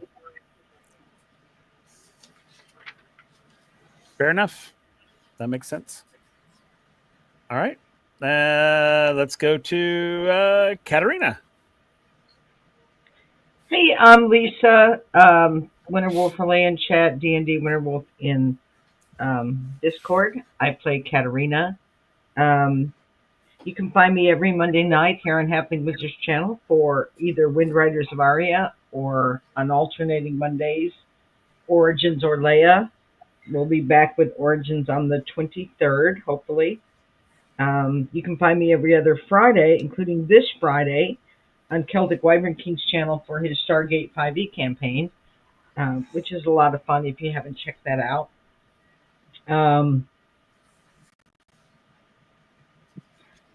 Catherine, I guess she interpreted that message different. I took that to mean that they understand that we are thought to be dead and that they can't help us right now. So I'm taking it much more literally, I guess. But her mindset is save the captain. Okay. That's it. It's like we got to get him back. Cool. All right. Antrak. Yeah. I am MC Henry or Antrak. If you are following me on literally anything, stop it. Correct. Not me. Not on social media.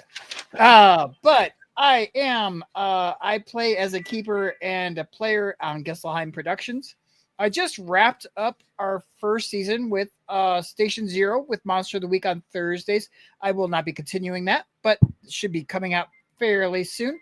I do a lot of charity one-shots. I will be doing one this coming Wednesday. And I just picked up a voice acting gig with Cybertopia, which is another post podcast, which is independently done. So that should be a lot of fun. I'm going to play some kind of mob boss. And then I run Monster of the Week here on alternating Thursdays or Wednesdays. Our next Wednesday will be the 25th. And yeah. And as far as what my character is keeping, he's got 3 things very prevalent in his mind. First, he wants to find the captain of the Nautilus to hold up to his word to recommend the 3 screwballs as viable people. He wants to find a bard to actually write an actually good song about the sea snail. And then he wants to maybe figure out what kind of guy Talia is into, because he's kind of attracted to her. And that's it. That's awesome. That is very awesome. All right. Last but not least, our very, very could be dead, maybe not dead, maybe undead captain, Miss Kedrick. Riku, you can find me on social media as Pup Riku or Puppy Riku. Now that my hiatus is kind of weaning off and things are getting easier for me, you'll see me a lot more often again, not just here, but on every other Thursday for Reign of Vecna. We came back a few weeks ago, and we will be back next week. Y'all got some giants to kill. Maybe kill, we'll see. I'll be returning to Queers in a short while. That's on every other Saturday, so make sure to catch that. Over on Vibe Tribe Productions, we're returning with our Gaia Chronicles campaign, which is a D&D Cool. I was wondering about that. JRPG inspired story, which has been really fun. We had to take a hiatus for that, and we're excited to get back to that. Over on the Surge channel, I'm actually participating in a short shot with them as well. That'll be going on very soon. I'm also working with them on developing their module for Foundry. So get a lot more of the automation and a lot more of the stats in there. It's been a really good, fun time working with them on that and stretching my programming skills, which has been a lot of fun. And then who knows where else you'll end up finding me. I have something I'm writing in the works, and we'll see what happens with that. So, yay. As for his Kedek's mindset, outward, he is trying to stay calm, cool, and collected. Internally, he's probably just all, what the fuck, what the fuck, what the fuck, what the fuck, what the fuck, what the fuck, what the fuck. As There. whatever is happening right now, I don't know. Just invite her out for a steak dinner. You know, steak but, dinner. So we'll see. We'll see if I ended up becoming a vampire next session or not. It sounds like she didn't actually bite me, so who knows? Maybe, yeah. So we'll see. We'll see what happens. It should be very, very interesting, and I'm really, really excited for it. So cool. All right, excellent. And of course, I am Will, the Halfling Wizard, who I get the honor of every other Monday working with this awesome group of folks. A few things before we head out. Remember, one, we're going to rate another creator, so please stick around. But at the end of this whole shebang, let's see. You can join our Patreon, become a Patreon member, and you can get access to a lot of the homebrew items that we use on the channel in most of the campaigns. So some of them are really cool. One of them's a subclass in Origins, and then I think I have a couple from this one as well on there, and then there's some from the short shot that you ran, Riku, I think, and then I don't know if we've got anything for Vecna on here yet. We have we have a deity. Oh, that's right. Vecna. That's right. Osha. Osha. That's right. I forgot about Osha. Yeah, we had the deity, and then what else did we have? I think we did the new condition shook. That's right. The shook condition. That's right. I forgot about that too. Yeah. So you can get those if you join our Patreon. You can also check out the session 0 of the Reign of Vecna. That's the only place you can see it, is if you become a Patreon with us. Subscribe to our YouTube channel, where you can find all of our episodes there from all of our shows. And yeah, I'm trying to get them all nice and organized in a little playlist, so you can just go click on a playlist and watch them. Check out our merch store. I was drinking from look, Lisa's got hers too. I've got my Black Tide Syndicate mug. These are really amazing. They're huge. They're massive mugs. They're so good. I love them. I drink my coffee in them all the time. Also, I think Henry, you've got some as well. I do. Black Tide. My wife keeps stealing it. She loves it so much. So they're awesome. They are really. I know awesome. She loves. Yeah, we really enjoy it. So yeah, they're. I know nice. You got two. You got the Black Tide, and then you got the Rudy Tooty point and shooty one, which is fun. Yep. So yeah, we've got a lot of fun merch items that are show specific. We also have our Pride merch going on right now, since it is Pride Month. So go check out. We got some pretty cool stuff. It's pretty neat.